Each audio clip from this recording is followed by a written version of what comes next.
श्रीगुरुभ्यो नमः। परमगुरुभ्यो नमः। श्रीमदानन्दतीर्थभगवत्पादाचार्यगुरुभ्यो नमः। वेदव्यासाय नमः। आपारमौलिपर्यन्तं गुरूणाम् आकृतिं स्मरेत् तेन विघ्नाः प्रणश्यन्ति सिद्ध्यन्ति च मनोरथाः। दुर्वादिध्वान्तरवये वैष्णवेन्दीवरेन्दवे श्रीराघवेन्द्रगुरवे नमोऽत्यन्तदयालवे। यं प्रव्रजन्तमनुपेतमपेतकृत्यं द्वैपायनो विरहकातराजुहाव पुत्रेति तन्मयतया तरवोऽपि नेदुः तं सर्वभूतहृदयं मुनिमानतोऽस्मि। लसतु श्रीमदानन्द तीर्थेन्दुर्नो हृदम्बरे यद्वचश्चन्द्रिका स्वान्तसन्तापं विनिकृन्तति। ॐ जन्माद्यस्य यतोऽन्वयादितरतश्चार्थेष्वभिज्ञस्वराट् तेने ब्रह्महृदायादिकवये मुह्यन्ति यं सूरयः। तेजो वारिमृदां यथा विनिमयो यत्र त्रिसर्गो मृषा धाम्ना स्वेन सदा निरस्तकुहकं सत्यं परं धीमहि। नारायणं नमस्कृत्य नरं चैव नरोत्तमं देवीं सरस्वतीं व्यासं ततो जयमुदीरयेत्। राजधानी ततः साभूत् सर्वयादवभूभुजां मथुरा भगवान् यत्र नित्यं सन्निहितो हरिः तस्यान्तु कर्हिचित् शौरिः वसुदेवः कृतोद्वहः देवक्या सूर्यया सार्धं प्रयाणे रथमारुहत। स्वस्त्यस्तु श्रीमद्भागवते महापुराणे दशमस्कन्धे श्रीकृष्णकथायाम् अद्य कथा प्रसक्तिः।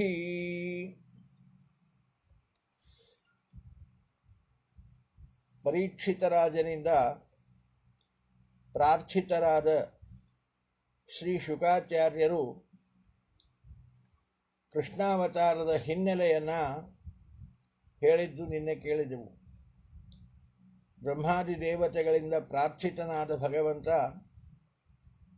ವಸುದೇವನ ಹೆಂಡತಿಯಾದ ದೇವಕಿಯಲ್ಲಿ ತಾನು ಅವತರಿಸುವುದಾಗಿ ಅಭಯ ಕೊಟ್ಟಿದ್ದಾನೆ. ಅದೇ ರೀತಿಯಾಗಿ ವಸುದೇವ ಶೂರಸೇನನ ಮಗ, ದೇವಕಿ ದೇವಕನ ಮಗಳು. ಆಹುಕ ಅಂತ ಯಾದವರಲ್ಲಿ ಒಬ್ಬ. ಆ ಆಹುಕನಿಗೆ ಇಬ್ಬರು ಮಕ್ಕಳು, ಒಬ್ಬ ಉಗ್ರಸೇನ, ಒಬ್ಬ ದೇವಕ. ಉಗ್ರಸೇನನ ಮಗ ಕಂಸ, ದೇವಕನ ಮಗಳು ದೇವಕಿ. ಹಾಗಾಗಿ ಕಂಸನಿಗೆ ದೇವಕಿ ಸಹೋದರಿ, ಸಾಕ್ಷಾತ್ತಾಗಿ ಅಲ್ಲ, ಅವನ ತಂದೆಯ ಸಹೋದರನ ಮಗಳು, ಕಕ್ಕನ ಮಗಳು. ಇಂತಹ ದೇವಕಿಯನ್ನು ಉಗ್ರಸೇನ ತಾನೇ ತಂದು ಸಾಕಿದ್ದಾನೆ. ಕಾರಣ ಏನು? ತಂದೆ ದೇವಕನಿರುವಾಗ ಉಗ್ರಸೇನ ಯಾಕೆ ದೇವಕಿಯನ್ನು ಸಾಕಿದ ಅಂದರೆ, ದೇವಕಿ ತಾನು ಸಣ್ಣ ಮಗುವಾಗಿರುವಾಗ ಮಾತು ಬಂದಾಗಿನಿಂದಲೂ ಕೂಡ ಬಹಳ ಮನೋಜ್ಞವಾದ ಮಾತುಗಳನ್ನು ಮಾತನಾಡ್ತಾ ಇದ್ದ. ಸುಂದರವಾದ ಮಾತುಗಳು, ಸುವಚನಗಳು. ಆ ದೇವಕಿಯ ಮಾತುಗಳನ್ನು ಕೇಳ್ತಾ ಇದ್ದರೆ ಇನ್ನೂ ಕೇಳಬೇಕು ಅನ್ನಿಸತಕ್ಕಂತಹ ಒಳ್ಳೆಯ ಮಾತುಗಳನ್ನು ಮಾತನಾಡ್ತಾ ಇದ್ಲಂತ ದೇವಕಿ. ಬಾಲ್ಯದಿಂದಲೂ ಅವಳಿಗೆ ಅದೊಂದು ಭಗವದ್ ಅನುಗ್ರಹದಿಂದ ಬಂದ ಸಿದ್ಧಿ. ಈ ಉಗ್ರಸೇನ ಇವನ ಮಗ ಕಂಸ, ಇವನಿಗೆ ಒಳ್ಳೆಯ ಮಾತಾಡೇ ಗೊತ್ತಿಲ್ಲ. ಒಳ್ಳೆಯ ಮಾತು ಇವನಿಗೆ ಗೊತ್ತೇ ಇಲ್ಲ, ಕೆಟ್ಟ ಮಾತು ಅವಳಿಗೆ ಗೊತ್ತಿಲ್ಲ. ಈ ಕಂಸನ ಕೆಟ್ಟ ಮಾತುಗಳನ್ನು ಯಾವಾಗಲೂ ಬಹಳ ನಿಷ್ಠುರವಾದ ಮಾತುಗಳು, ಬೈಯುವ ಮಾತುಗಳು, ನಿಂದೆ ಮಾಡುವ ಮಾತುಗಳು, ಇಂತಹ ಮಾತುಗಳೇ ಕಂಸನದ್ದು. ಇದರಿಂದ ಉಗ್ರಸೇನ ಬೇಸತ್ತು ಹೋಗಿದ್ದ. ಒಂದು ದಿನ ತನ್ನ ಸಹೋದರನಾದ ಆ ದೇವಕನ ಮನೆಗೆ ಹೋದಾಗ ಆ ದೇವಕಿಯ ಮಾತುಗಳನ್ನು ಕೇಳಿ ಅವನಿಗೆ ಆಶ್ಚರ್ಯ ಆಯಿತು. ತಾನು ಕಂಸನ ಈ ನಿಷ್ಠುರ ವಚನಗಳಿಂದ ಬೇಸತ್ತು ಹೋಗಿದ್ದೇನೆ. ಆದ್ದರಿಂದ ನನ್ನ ಮನೆಯಲ್ಲಿ ದೇವಕಿ ಇದ್ದರೆ ಅವಳ ಸುವಚನಗಳನ್ನು ಕೇಳ್ತಾ ನಾನು ಸುಖವಾಗಿರ್ಬೋದು. ಅವಳ ಸುವಚನಗಳಿಂದ ಕಂಸನಿಗೂ ಏನಾದರೂ ಪರಿಣಾಮವಾಗಿ ಅವನು ಒಳ್ಳೆಯ ಮಾತು ಮಾತನಾಡ್ತಿದ್ರೆ ಮಾತಾಡಿ ಅನ್ನುವಂತೆ ಭಾವಿಸಿ ದೇವಕಿಯನ್ನು ದೇವಕನಲ್ಲಿ ಪ್ರಾರ್ಥಿಸಿ ತಾನು ತಂದು ಸಾಕಿದ್ದ ಉಗ್ರಸೇನ. ಹೀಗಾಗಿ ದೇವಕನ ಮಗಳಾದರೂ ಕೂಡ ದೇವಕಿ ಅವಳು ಬೆಳೆದದ್ದು ಉಗ್ರಸೇನನ ಮನೆಯಲ್ಲಿ, ಕಂಸನ ಸಹೋದರಿಯಾಗಿಯೇ ಬೆಳೆದವಳು. ನೋಡ್ರಿ, ಒಳ್ಳೆಯ ಮಾತು ಮನೆಯಲ್ಲಿ ಮಾತನಾಡುತ್ತಾ ಇದ್ದರೆ ಎಷ್ಟು ಪರಿಣಾಮ ಇರ್ತದೆ ಅಂದರೆ, ಆ ದೇವಕಿಯ ಒಳ್ಳೆಯ ಮಾತುಗಳು ಕಂಸನಂತಹ ದುಷ್ಟನ ಮೇಲೆ ಕೂಡ ಪರಿಣಾಮ ಮಾಡಿತು. ಕಂಸ ಅವನಿಗೆ ಪ್ರೀತಿ, ಅಂತಃಕರಣ, ದಯ ಇದ್ಯಾವುದು ಅವನ ಸ್ವರೂಪಕ್ಕೆ ಸೇರಿದ್ದಲ್ಲ. ಅವನ ಡಿಕ್ಷನರಿ ಒಳಗೆ ಈ ಶಬ್ದಗಳಿಲ್ಲ. ಆದರೆ ಆ ದೇವಕಿಯ ಒಳ್ಳೆಯ ಮಾತುಗಳಿಂದ ಪ್ರಭಾವಿತನಾದ ಕಂಸ ದೇವಕಿಯನ್ನು ಕೂಡ ಅಪಾರವಾಗಿ ಪ್ರೀತಿಸಿದ. ದೇವಕಿಯನ್ನು ಅವಳೇ ತುಂಬ ಪ್ರೀತಿಸ್ತಾ ಇದ್ದ, ನನ್ನ ಸಹೋದರಿ ಅಂತ. ಇಷ್ಟು ದುಷ್ಟರ ಮೇಲೆ ಕೂಡ ಪರಿಣಾಮ ಮಾಡ್ತದೆ. ಅದರಿಂದ ಯಾಕೆ ಒಳ್ಳೆಯ ಮಾತುಗಳನ್ನು ಮಾತನಾಡುತ್ತಾ ಇರಬೇಕು ಅಂದರೆ, ಅದರಿಂದ ತುಂಬ ಪರಿಣಾಮ, ವಾತಾವರಣದಲ್ಲಿ ಒಳ್ಳೆಯ ಪರಿಣಾಮ ಬೀರ್ತಾ ಇರ್ತದೆ. ಹಾಗೆ ದೇವಕಿಯಿಂದ ಪ್ರಭಾವಿತನಾದ ಕಂಸ ದೇವಕಿಯನ್ನು ತುಂಬ ಪ್ರೀತಿಸ್ತಾ ಇದ್ದಾನೆ. ಇವರೆಲ್ಲ ಮಥುರೆಯಲ್ಲಿ ವಾಸ ಮಾಡಿದವರು. ಮಥುರಾ ಪಟ್ಟಣ ಅಂದರೆ ಅಲ್ಲಿ ಕೃಷ್ಣ ಅವತಾರ ಮಾಡಿದ ಅವತಾರ ಭೂಮಿ ಅಂತ ಅದಕ್ಕೊಂದು ಕ್ಷೇತ್ರ ಅಲ್ಲ. ಶುಕಾಚಾರ್ಯರಂತಾರೆ, ಮಥುರಾ ಭಗವಾನ್ ಯತ್ರ ನಿತ್ಯಂ ಸನ್ನಿಹಿತೋ ಹರಿಹಿ. ಭಗವಂತನ ನಿತ್ಯ ಸನ್ನಿಧಾನ ಮಥುರೆಯಲ್ಲಿ. ಭಗವಂತ ಅವತರಿಸುವ ಮೊದಲು ಕೂಡ ದೊಡ್ಡ ಕ್ಷೇತ್ರ, ಭಗವಂತನ ಸನ್ನಿಧಾನವುಳ್ಳ ಕ್ಷೇತ್ರ ಅದು. ಅಂತಹ ಮಥುರೆಯಲ್ಲಿ ವಾಸ ಮಾಡಿದ್ದಾರೆ ಇವರೆಲ್ಲ. ಆ ಮಥುರೆಯಲ್ಲಿದ್ದ ಈ ಕಂಸ ತನ್ನ ಸಹೋದರಿಯಾದ ದೇವಕಿಯನ್ನು ಅಲ್ಲಿಯೇ ಇರತಕ್ಕಂತಹ ಶೂರಸೇನನ ಮಗನಾದ ವಸುದೇವನಿಗೆ ದೇವಕಿಯನ್ನು ಕೊಟ್ಟು ವಿವಾಹ ಮಾಡಬೇಕು ಅಂತ ನಿರ್ಣಯಿಸಿ ವಿವಾಹ ಮಾಡಿದ್ದಾರೆ.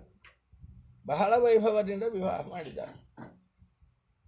ವಿವಾಹ ಆದ ಮೇಲೆ ದೇವಕಿಯನ್ನು ಅತ್ತೆ ಮನೆಗೆ ಕೊಟ್ಟು ಕಳಿಸ್ಬೇಕು. ವಸುದೇವನ ಜೊತೆ ಅತ್ತೆ ಮನೆಗೆ ಕಳಿಸ್ಬೇಕು. ಕಂಸನಿಗೆ ದೇವಕಿಯ ಮೇಲೆ ಎಷ್ಟು ಪ್ರೀತಿ ಅಂದರೆ, ಆ ದೇವಕಿಯನ್ನು ತಾನೇ ರಥದಲ್ಲಿ ಕೂಡಿಸಿಕೊಂಡು ತಾನೇ ಸಾರಥಿಯಾಗಿ ಆ ದೇವಕಿಯನ್ನು ಅತ್ತೆ ಮನೆಗೆ ಬಿಟ್ಟು ಬರಬೇಕು ಅಂತ ರಥ ತಯಾರು ಮಾಡಿದ್ದಾನೆ.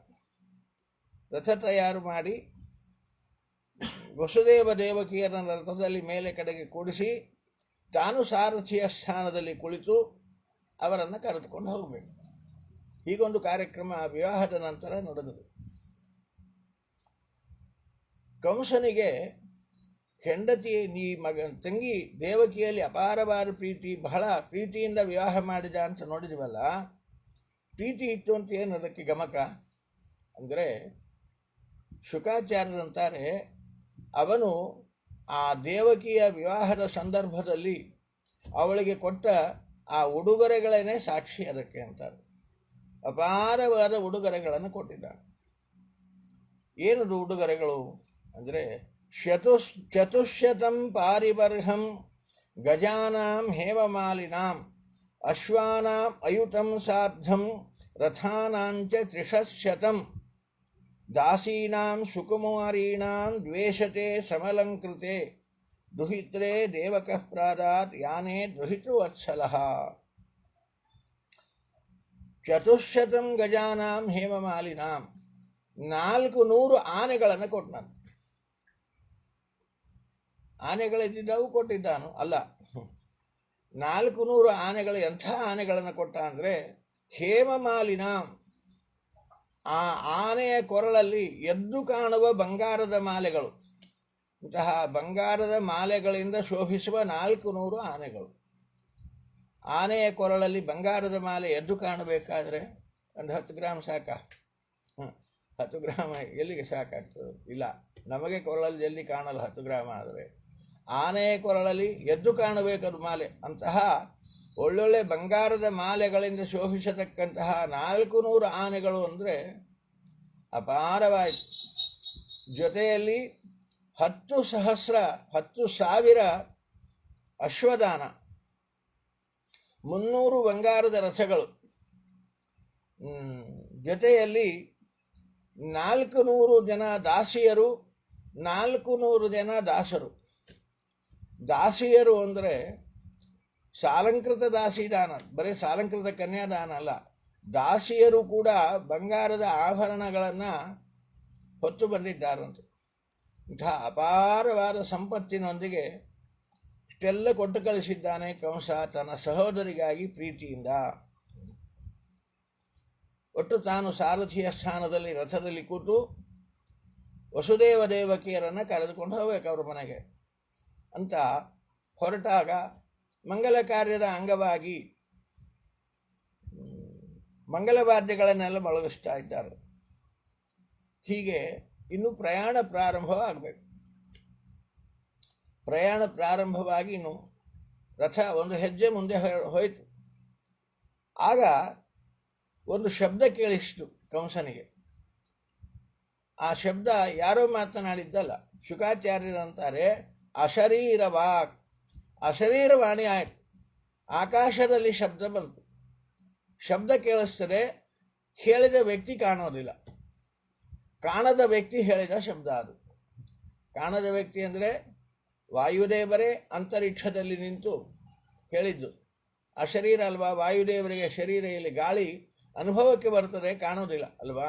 ಆದ್ದರಿಂದ ಅಶರೀರ ಅಂತ ಗಾಳಿಗೆ ಹೆಸರು. ಆ ಗಾಳಿದೇವರು ವಾಯುದೇವರೇ ಆ ಮಾತನ್ನು ಅಂತರಿಕ್ಷದಲ್ಲಿ ನಿಂತು ಹೇಳುತ್ತಾರೆ. ಕೇಳಿಸುತ್ತ ಅವನಿಗೆ ಕಂಸನಿಗೆ ಸ್ಪಷ್ಟವಾಗಿ. ಏನದು ಅಶರೀರವಾಣಿ ಆದದ್ದು ಅಂದರೆ ಅಸ್ಯಾಸ್ತು ಅಷ್ಟಮೋ ಗರ್ಭ ಹಂತಾಯಾಂ ನಯಸೇ ಬುಧ. ಹೇ ಅಬುಧ, ಕಂಸನನ್ನು ಉದ್ದೇಶಿಸಿ ಹೇಳುವ ಮಾತು ಹೇಗಿದೆ ಅಂದರೆ ಅಬುಧ, ಮೂರ್ಖ ಇದ್ದಿ ನೀನು ಅನ್ನೋದು ಮೊದಲು. ಕಂಸನಿಗೆ ಮೂರ್ಖ ಅಂದ್ಕೊಳ್ಳೆ ಆಶ್ಚರ್ಯ. ನನಗೆ ಯಾರು ಮೂರ್ಖ ಅನ್ನೋರು? ಯಾಕೆ ಮೂರ್ಖ ಅಂತೀನಿ ಗೊತ್ತಾ ನಿನಗೆ? ಯಾವ ದೇವಕಿಯನ್ನು ಇಷ್ಟು ವೈಭವದಿಂದ ಇಷ್ಟು ಪ್ರೀತಿಯಿಂದ ಕರೆದುಕೊಂಡು ಹೋಗ್ತಾ ಇದ್ದೀಯೋ, ಈ ದೇವಕಿಯ ಹೊಟ್ಟೆಯಲ್ಲಿ ಹುಟ್ಟುವ 8ನೆಯ ಮಗನೇ ನಿನಗೆ ಮೃತ್ಯುವಾಗಿದ್ದಾನೆ, ಅವನೇ ನಿನ್ನನ್ನು ಸಂಹಾರ ಮಾಡ್ತಾನೆ ಅಂತ ಅಶರೀರವಾಣಿ ಆಯಿತು. ಯಾವಾಗ ಈ ದೇವಕಿಯ 8ನೇ ಮಗನೇ ನನಗೆ ಮೃತ್ಯು ಅಂತ ಗೊತ್ತಾಯಿತೋ, ಮರಣ ಅಂದರೆ ಯಾರಿಗೆ ಭಯ ಇಲ್ಲ? ಎಲ್ಲರಿಗೂ ಮರಣದ ಭಯ. ಮರಣವನ್ನು ಗೆಲ್ಲಬೇಕು ಅಂತಲೇ ಎಲ್ಲರದ್ದು ಪ್ರಯತ್ನ. ಗೆಲ್ಲಲಿಕ್ಕೆ ಯಾರಿಗೆ ಆಗಿಲ್ಲ ಇರಲಿ, ಆದರೂ ಮರಣದ ಭಯ ಎಲ್ಲರಿಗೂ ಇದ್ದದ್ದೇ. ಆದ್ದರಿಂದ ಕಂಸ ಆಲೋಚನೆ ಮಾಡಿದ, ಈ ದೇವಕಿಯ 8ನೇ ಮಗ ನನಗೆ ಮರಣಕ್ಕೆ ಕಾರಣವಾಗ್ತಾನಾದರೆ ನಾನಿಂದು ದೇವಕಿಯನ್ನೇ ಸಂಹಾರ ಮಾಡಬೇಕು. ದೇವಕಿ ಇಲ್ಲ ಅಂದರೆ ದೇವಕಿಯ ಮಗ ಇಲ್ಲ, ದೇವಕಿಯ ಮಗ ಇಲ್ಲ ಅಂದರೆ 8ನೇ ಮಗ ಇಲ್ಲ, 8ನೇ ಮಗ ಇಲ್ಲ ಅಂದರೆ ನನ್ನನ್ನು ಸಂಹಾರ ಮಾಡೋರೇ ಇಲ್ಲ, ನಾನು ಅಜರಾಮರನಾಗ್ತೀನಿ. ಹೀಗೆ ಭಾವಿಸಿ ಭಗಿನೀಂ ಹಂತುಮಾರಬ್ಧ ಖಡ್ಗಪಾಣಿ ಕಚೇಗ್ರಹೀತ್. ಯಾವ ಕೈಗಳಿಂದ ಲಗಾಮ್ ಹಿಡಿದಿದ್ನೋ, ಕುದುರೆ ಲಗಾಮ್ ಹಿಡಿದು ಕೂತಿದ್ದ ಸಾರಥಿಯ ಸ್ಥಾನದಲ್ಲಿ ರಥವನ್ನು ಓಡಿಸಬೇಕು ಅಂತ ಆ ಕುದುರೆ ಲಗಾಮ್ಗಳನ್ನು ಬಿಟ್ಟ. ಒಂದು ಕೈಯಿಂದ ಆ ದೇವಕಿಯ ಕೂದಲು ಹಿಡಿದ, ಅವಳ ತುರುಬಿಗೆ ಕೈ ಹಾಕಿ ಕೆಳಗಡೆಗೆ ಎಳೆದ, ಒಂದು ಕೈಯಲ್ಲಿ ಖಡ್ಗ ಹಿಡಿದ. ಅವಳ ಶಿರಚ್ಛೇದ ಮಾಡಿಬಿಡಬೇಕು, ಅವಳನ್ನು ಸಂಹಾರ ಮಾಡಿಬಿಡಬೇಕು. ದೇವಕಿಯೇ ಇಲ್ಲ ಅಂದರೆ ಅವಳ 8ನೇ ಮಗ ಇಲ್ಲ, ನನಗೆ ಮೃತ್ಯುವೇ ಇಲ್ಲ, ನಾನು ಮೃತ್ಯುವನ್ನು ಗೆದ್ದಂತೆ ಆಗ್ತದೆ ಅಂತ ಭಾವಿಸಿ ಆ ದೇವಕಿಯ ಕೂದಲು ಹಿಡಿದು ಖಡ್ಗ ಹಿರಿದು ಅವಳನ್ನು ಸಂಹಾರ ಮಾಡಿಬಿಡಬೇಕು ಅಂತ ತಯಾರಾದ ಕಂಸ. ಈ ಸಮಯದಲ್ಲಿ ವಸುದೇವ ಆಲೋಚನೆ ಮಾಡಿದ, ನಾನು ಈಗ ಸ್ವಲ್ಪ ಸಮಯದ ಹಿಂದೆ ಅಗ್ನಿಸಾಕ್ಷಿಕವಾಗಿ ದೇವಕಿಯ ಪಾಣಿಗ್ರಹಣ ಮಾಡಿದ್ದೇನೆ, ಇವಳ ರಕ್ಷಣೆಯ ಜವಾಬ್ದಾರಿ ನನ್ನದು ಅಂತ ನಾನು ಅಗ್ನಿಸಾಕ್ಷಿಕವಾಗಿ ಇವಳ ಪಾಣಿಗ್ರಹಣ ಮಾಡಿದ್ದೀನಿ. ಇಂತಹ ದೇವಕಿಯನ್ನು ಸಂಹಾರ ಮಾಡ್ತೇನೆ ಅಂತ ಈಗ ಕಂಸ ನಿಂತಿದ್ದಾನೆ. ಆದ್ದರಿಂದ ಇವಳನ್ನು ರಕ್ಷಣೆ ಮಾಡುವ ಜವಾಬ್ದಾರಿ ನನ್ನದು, ಇವಳನ್ನು ಹೇಗಾದರೂ ರಕ್ಷಣೆ ಮಾಡಬೇಕು. ಹೇಗಾದರೂ ರಕ್ಷಣೆ ಮಾಡಬೇಕು ಅಂತ ಕಂಸನ ವಿರುದ್ಧವಾಗಿ ಹೋರಾಡಲಿಕ್ಕೆ ಹೋದರೆ ಅಷ್ಟು ಸಾಮರ್ಥ್ಯ ತೋಳು ಬಲ ತನಗಿಲ್ಲ. ಆದ್ದರಿಂದ ಉಪಾಯದಿಂದ ನಾನು ದೇವಕಿಯನ್ನು ಬಿಡಿಸಿಕೋಬೇಕು ಈ ಕಂಸನ ಕಡೆಯಿಂದ. ಇವ ನೆರೆಪತ್ರಪ, ಇವ ನಾಚಿಕೆಗೆಟ್ಟವ, ಮಹಾಕ್ರೂರಿ. ಇಂಥವನ ಕಡೆಯಿಂದ ನಾನು ದೇವಕಿಯನ್ನು ಉಳಿಸಿಕೊಳ್ಳಬೇಕಾದರೆ ಬುದ್ಧಿವಂತಿಕೆಯ ಒಳ್ಳೆಯ ಮಾತುಗಳು ಮಾತ್ರ ಅದಕ್ಕೆ ಕಾರಣ, ಹೋರಾಡೋದು ಏನೂ ಉಪಯೋಗವಿರಲ್ಲ ಅಂತ ಆಲೋಚನೆ ಮಾಡಿ ತಕ್ಷಣದಲ್ಲಿ ವಸುದೇವ ಕಂಸನನ್ನು ಕುರಿತು ಕೆಲವು ಮಾತುಗಳನ್ನು ಮಾತನಾಡ್ತಾನೆ ಬುದ್ಧಿವಂತಿಕೆಯಿಂದ. ಅವನಂತಾನೆ, ಶ್ಲಾಘನೀಯ ಗುಣಶೂರೈ ಭವಾನ್ ಭೋಜ ಯಶಸ್ಕರಃ ಸ ಕಥಂ ಭಗಿನೀಂ ಹನ್ಯಾತ್ ಸ್ತ್ರಿಯಂ ಉದ್ವಾಹ ಕರ್ಮಣಿ ಏಷಾ ತವಾನುಜಾ ಬಾಲ ಕೃಪಣಾ ಪುತ್ರಿಕೋಪಮ ಹಂತುಂ ನಾರ್ಹಸಿ ಕಲ್ಯಾಣೀಂ ಇಮಾಂ ತ್ವಂ ದೀನವತ್ಸಲಃ. ಕಂಸ, ನೀನು ಈ ದೇವಕಿಯನ್ನು ಸಂಹಾರ ಮಾಡಬೇಕಂತ ಹೊರಟಿದ್ದೀಯಲ್ಲ, ಮಾಡು, ಚಿಂತೆ ಇಲ್ಲ. ಆದರೆ ನನ್ನ ಕೆಲವು ಮಾತುಗಳನ್ನು ಕೇಳು. ನನ್ನ ಮಾತುಗಳನ್ನು ಕೇಳಿದ ಮೇಲೆ ಕೂಡ ನಿನಗೆ ಸಂಹಾರ ಮಾಡಬೇಕು ಅಂತ ಎನಿಸಿದರೆ ಮಾಡು, ಚಿಂತೆ ಇಲ್ಲ, ನನ್ನ ತಕರಾರಿಲ್ಲ. ಆದರೆ ಸಂಹಾರ ಮಾಡುವ ಮೊದಲು ನನ್ನ ಕೆಲವು ಮಾತುಗಳು ಹೇಳಲಿಕ್ಕೆ ಉಂಟು, ಅದನ್ನು ಕೇಳು ಅಂತ ಅವನಿಗೆ ಕೆಲವು ಮಾತುಗಳನ್ನು ಹೇಳ್ತಾನೆ. ಕಂಸ, ನೀನೀಗ ದೇವಕಿಯ ಮೇಲೆ ಕೈ ಮಾಡಲಿಕ್ಕೆ ಹೊರಟಿದ್ದಿ, ಖಡ್ಗ ಎತ್ತಿದ್ದಿದ್ದಿ ದೇವಕಿಯನ್ನು ಸಂಹಾರ ಮಾಡಬೇಕು. ನೀನು ಎಂಥವ? ಶೂರೈಹಿ ಶ್ಲಾಘನೀಯ ಗುಣ, ಮಹಾಪರಾಕ್ರಮಿ. ನಿನ್ನ ಪರಾಕ್ರಮ ಅದರ ಗಾಥೆ ಹೇಗುಂಟು ಅಂದರೆ, ಇಡೀ ಭೋಜವಂಶದಲ್ಲಿ ನಿನಗೆ ಸಮಾನನಾಗಿರತಕ್ಕಂತಹ ಬಲಶಾಲಿ ಇಲ್ಲ ಅನ್ನುವುದೇ ಪ್ರಸಿದ್ಧಿ. ಇಡೀ ಭೋಜವಂಶದಲ್ಲಿ ನಿನಗೆ ಸಮಾನನಾದ ಪರಾಕ್ರಮೆ ಇಲ್ಲ, ಇಂತಹ ಕೀರ್ತಿ ನಿನಗಿದೆ. ಅಂದಮೇಲೆ ಬಲಿಷ್ಠನಾದವ ಬಲಿಷ್ಠರ ಜೊತೆ ಹೋರಾಡಬೇಕೇ ಹೊರತು ದುರ್ಬಲರ ಮೇಲೆ ಕೈ ಮಾಡಬಾರದು. ದುರ್ಬಲರ ಮೇಲೆ ಕೈ ಮಾಡುವುದರಿಂದ ಕೀರ್ತಿ ಬರೋದಿಲ್ಲ. ಯಾವುದೇ ಕೆಲಸ ಮಾಡಿದರೆ ಅದರಿಂದ ಕೀರ್ತಿ ಬರಬೇಕು, ಅಂಥ ಕೆಲಸ ಮಾಡಬೇಕಪ್ಪ. ಅಂದಮೇಲೆ ನಿನಗಿಂತ ಬಲಿಷ್ಠರಾದವರ ಮೇಲೆ ಕೈ ಮಾಡಿ ಅವರನ್ನು ಗೆದ್ದರೆ ನಿನಗೆ ಕೀರ್ತಿ. ಅದು ಬಿಟ್ಟು ದುರ್ಬಲರಾಗಿರತಕ್ಕಂತಹ ಸಾಮಾನ್ಯ ಒಂದು ಹೆಣ್ಣಿನ ಮೇಲೆ ಕೈ ಮಾಡ್ತೀಯಲ್ಲ, ಇದರಿಂದ ನಿನಗೆ ಕೀರ್ತಿ ಬರ್ತದಾ? ಬರಲ್ಲ. ಕೀರ್ತಿ ನಾಶ ಆಗ್ತದೆ. ಬರೋದಿಲ್ಲ ಮಾತ್ರ ಅಲ್ಲ, ಕೀರ್ತಿ ನಾಶ ಆಗ್ತದೆ. ಕೀರ್ತಿ ಬರಲಿಕ್ಕೆ ಕಾರಣವಾಗದ, ಕೀರ್ತಿ ನಾಶ ಆಗಲಿಕ್ಕೆ ಕಾರಣವಾದ ಈ ಕಾರ್ಯ ಮಾಡಬೇಕಾ ನೀನು? ಆಲೋಚನೆ ಮಾಡು. ಇದು ಒಂದು ಹಂತ. ಇನ್ನೊಂದು ಹಂತದಲ್ಲಿ ಹೇಳುವುದಾದರೆ, ನೀನು ಸಂಹಾರ ಮಾಡಲಿಕ್ಕೆ ಹೊರಟದ್ದು ಯಾರನ್ನ? ದೇವಕಿಯನ್ನು. ದೇವಕಿ ಅಂದರೆ ಯಾರು? ಭಗಿನಿ. ನೀನೇ ಪ್ರೀತಿಯಿಂದ ಬೆಳೆಸಿದ ನಿನ್ನ ಕೂಸು, ನಿನ್ನ ಸಹೋದರಿಯವಳು. ಪ್ರೀತಿಯಿಂದ ಕೈತುತ್ತು ಹಾಕಿ ಬೆಳೆಸಿದ್ದೀರಿ. ಅಂತಹ ಪ್ರೀತಿಯಿಂದ ಬೆಳೆಸಿದ ತಂಗಿಯನ್ನು ನೀನೇ ಸಂಹಾರ ಮಾಡ್ತೀನಿ ಅಂತ ಹೊರಟಿದ್ದೀನಿ. ನಾಳೆ ಸಂಹಾರ ಮಾಡಿದ ಮೇಲೆ ಅಯ್ಯೋ ನಾನು ಮಾಡಬಾರ್ದಾಗಿತ್ತು ಅಂತ ನಿನಗೆ ಪಶ್ಚಾತ್ತಾಪ ಹುಟ್ಟಿದರೆ ದೇವಕಿ ಮತ್ತೆ ಬರಲಿಕ್ಕೆ ಉಂಟ? ಸಾಧ್ಯ ಇಲ್ಲ. ಆದ್ದರಿಂದ ಪ್ರೀತಿಯಿಂದ ಸಂರಕ್ಷಣೆ ಮಾಡಿದ ದೇವಕಿಯನ್ನು ಸಂಹಾರ ಮಾಡುವಾಗ ಸ್ವಲ್ಪ ಆಲೋಚನೆ ಮಾಡು. ಇದು ಮಾಡಬಹುದು ಮಾಡಬಾರ್ದು, ಆಲೋಚನೆ ಮಾಡಿ ಮಾಡಬೇಕಲ್ವಾ? ಆಲೋಚನೆ ಮಾಡು. ಇದು ಎರಡನೆಯ ವಿಚಾರ. ಇನ್ನೊಂದು ವಿಚಾರ ನಿನಗೆ ಹೇಳೋದಾದರೆ, ಪ್ರೀತಿಯಿಂದ ಸಂರಕ್ಷಣೆ ಮಾಡಿದ ದೇವಕಿಯನ್ನು ಮಾತ್ರ ನೀನು ಸಂಹಾರ ಮಾಡ್ತಾ ಇಲ್ಲ, ಅವಳಿಗೆ ವಿವಾಹ ಮಾಡಿಕೊಟ್ಟಿದ್ದೀರಿ, ಮಂಗಲ ಕಾರ್ಯ ಮಾಡಿದ್ದೀರಿ. ಇಂತಹ ಮಂಗಲ ಕಾರ್ಯದಲ್ಲಿ ಅಮಂಗಲ ಕಾರ್ಯವನ್ನು ಮಾಡಲಿಕ್ಕೆ ಹೊರಟಿದ್ದೀರಿ. ಹೆಸರು ಮಂಗಲ ಕಾರ್ಯ, ಮಾಡೋರು ಅಮಂಗಲ ಕಾರ್ಯ. ಪರಸ್ಪರ ಹೊಂದಾಣಿಕೆ ಉಂಟಾ ನೋಡು.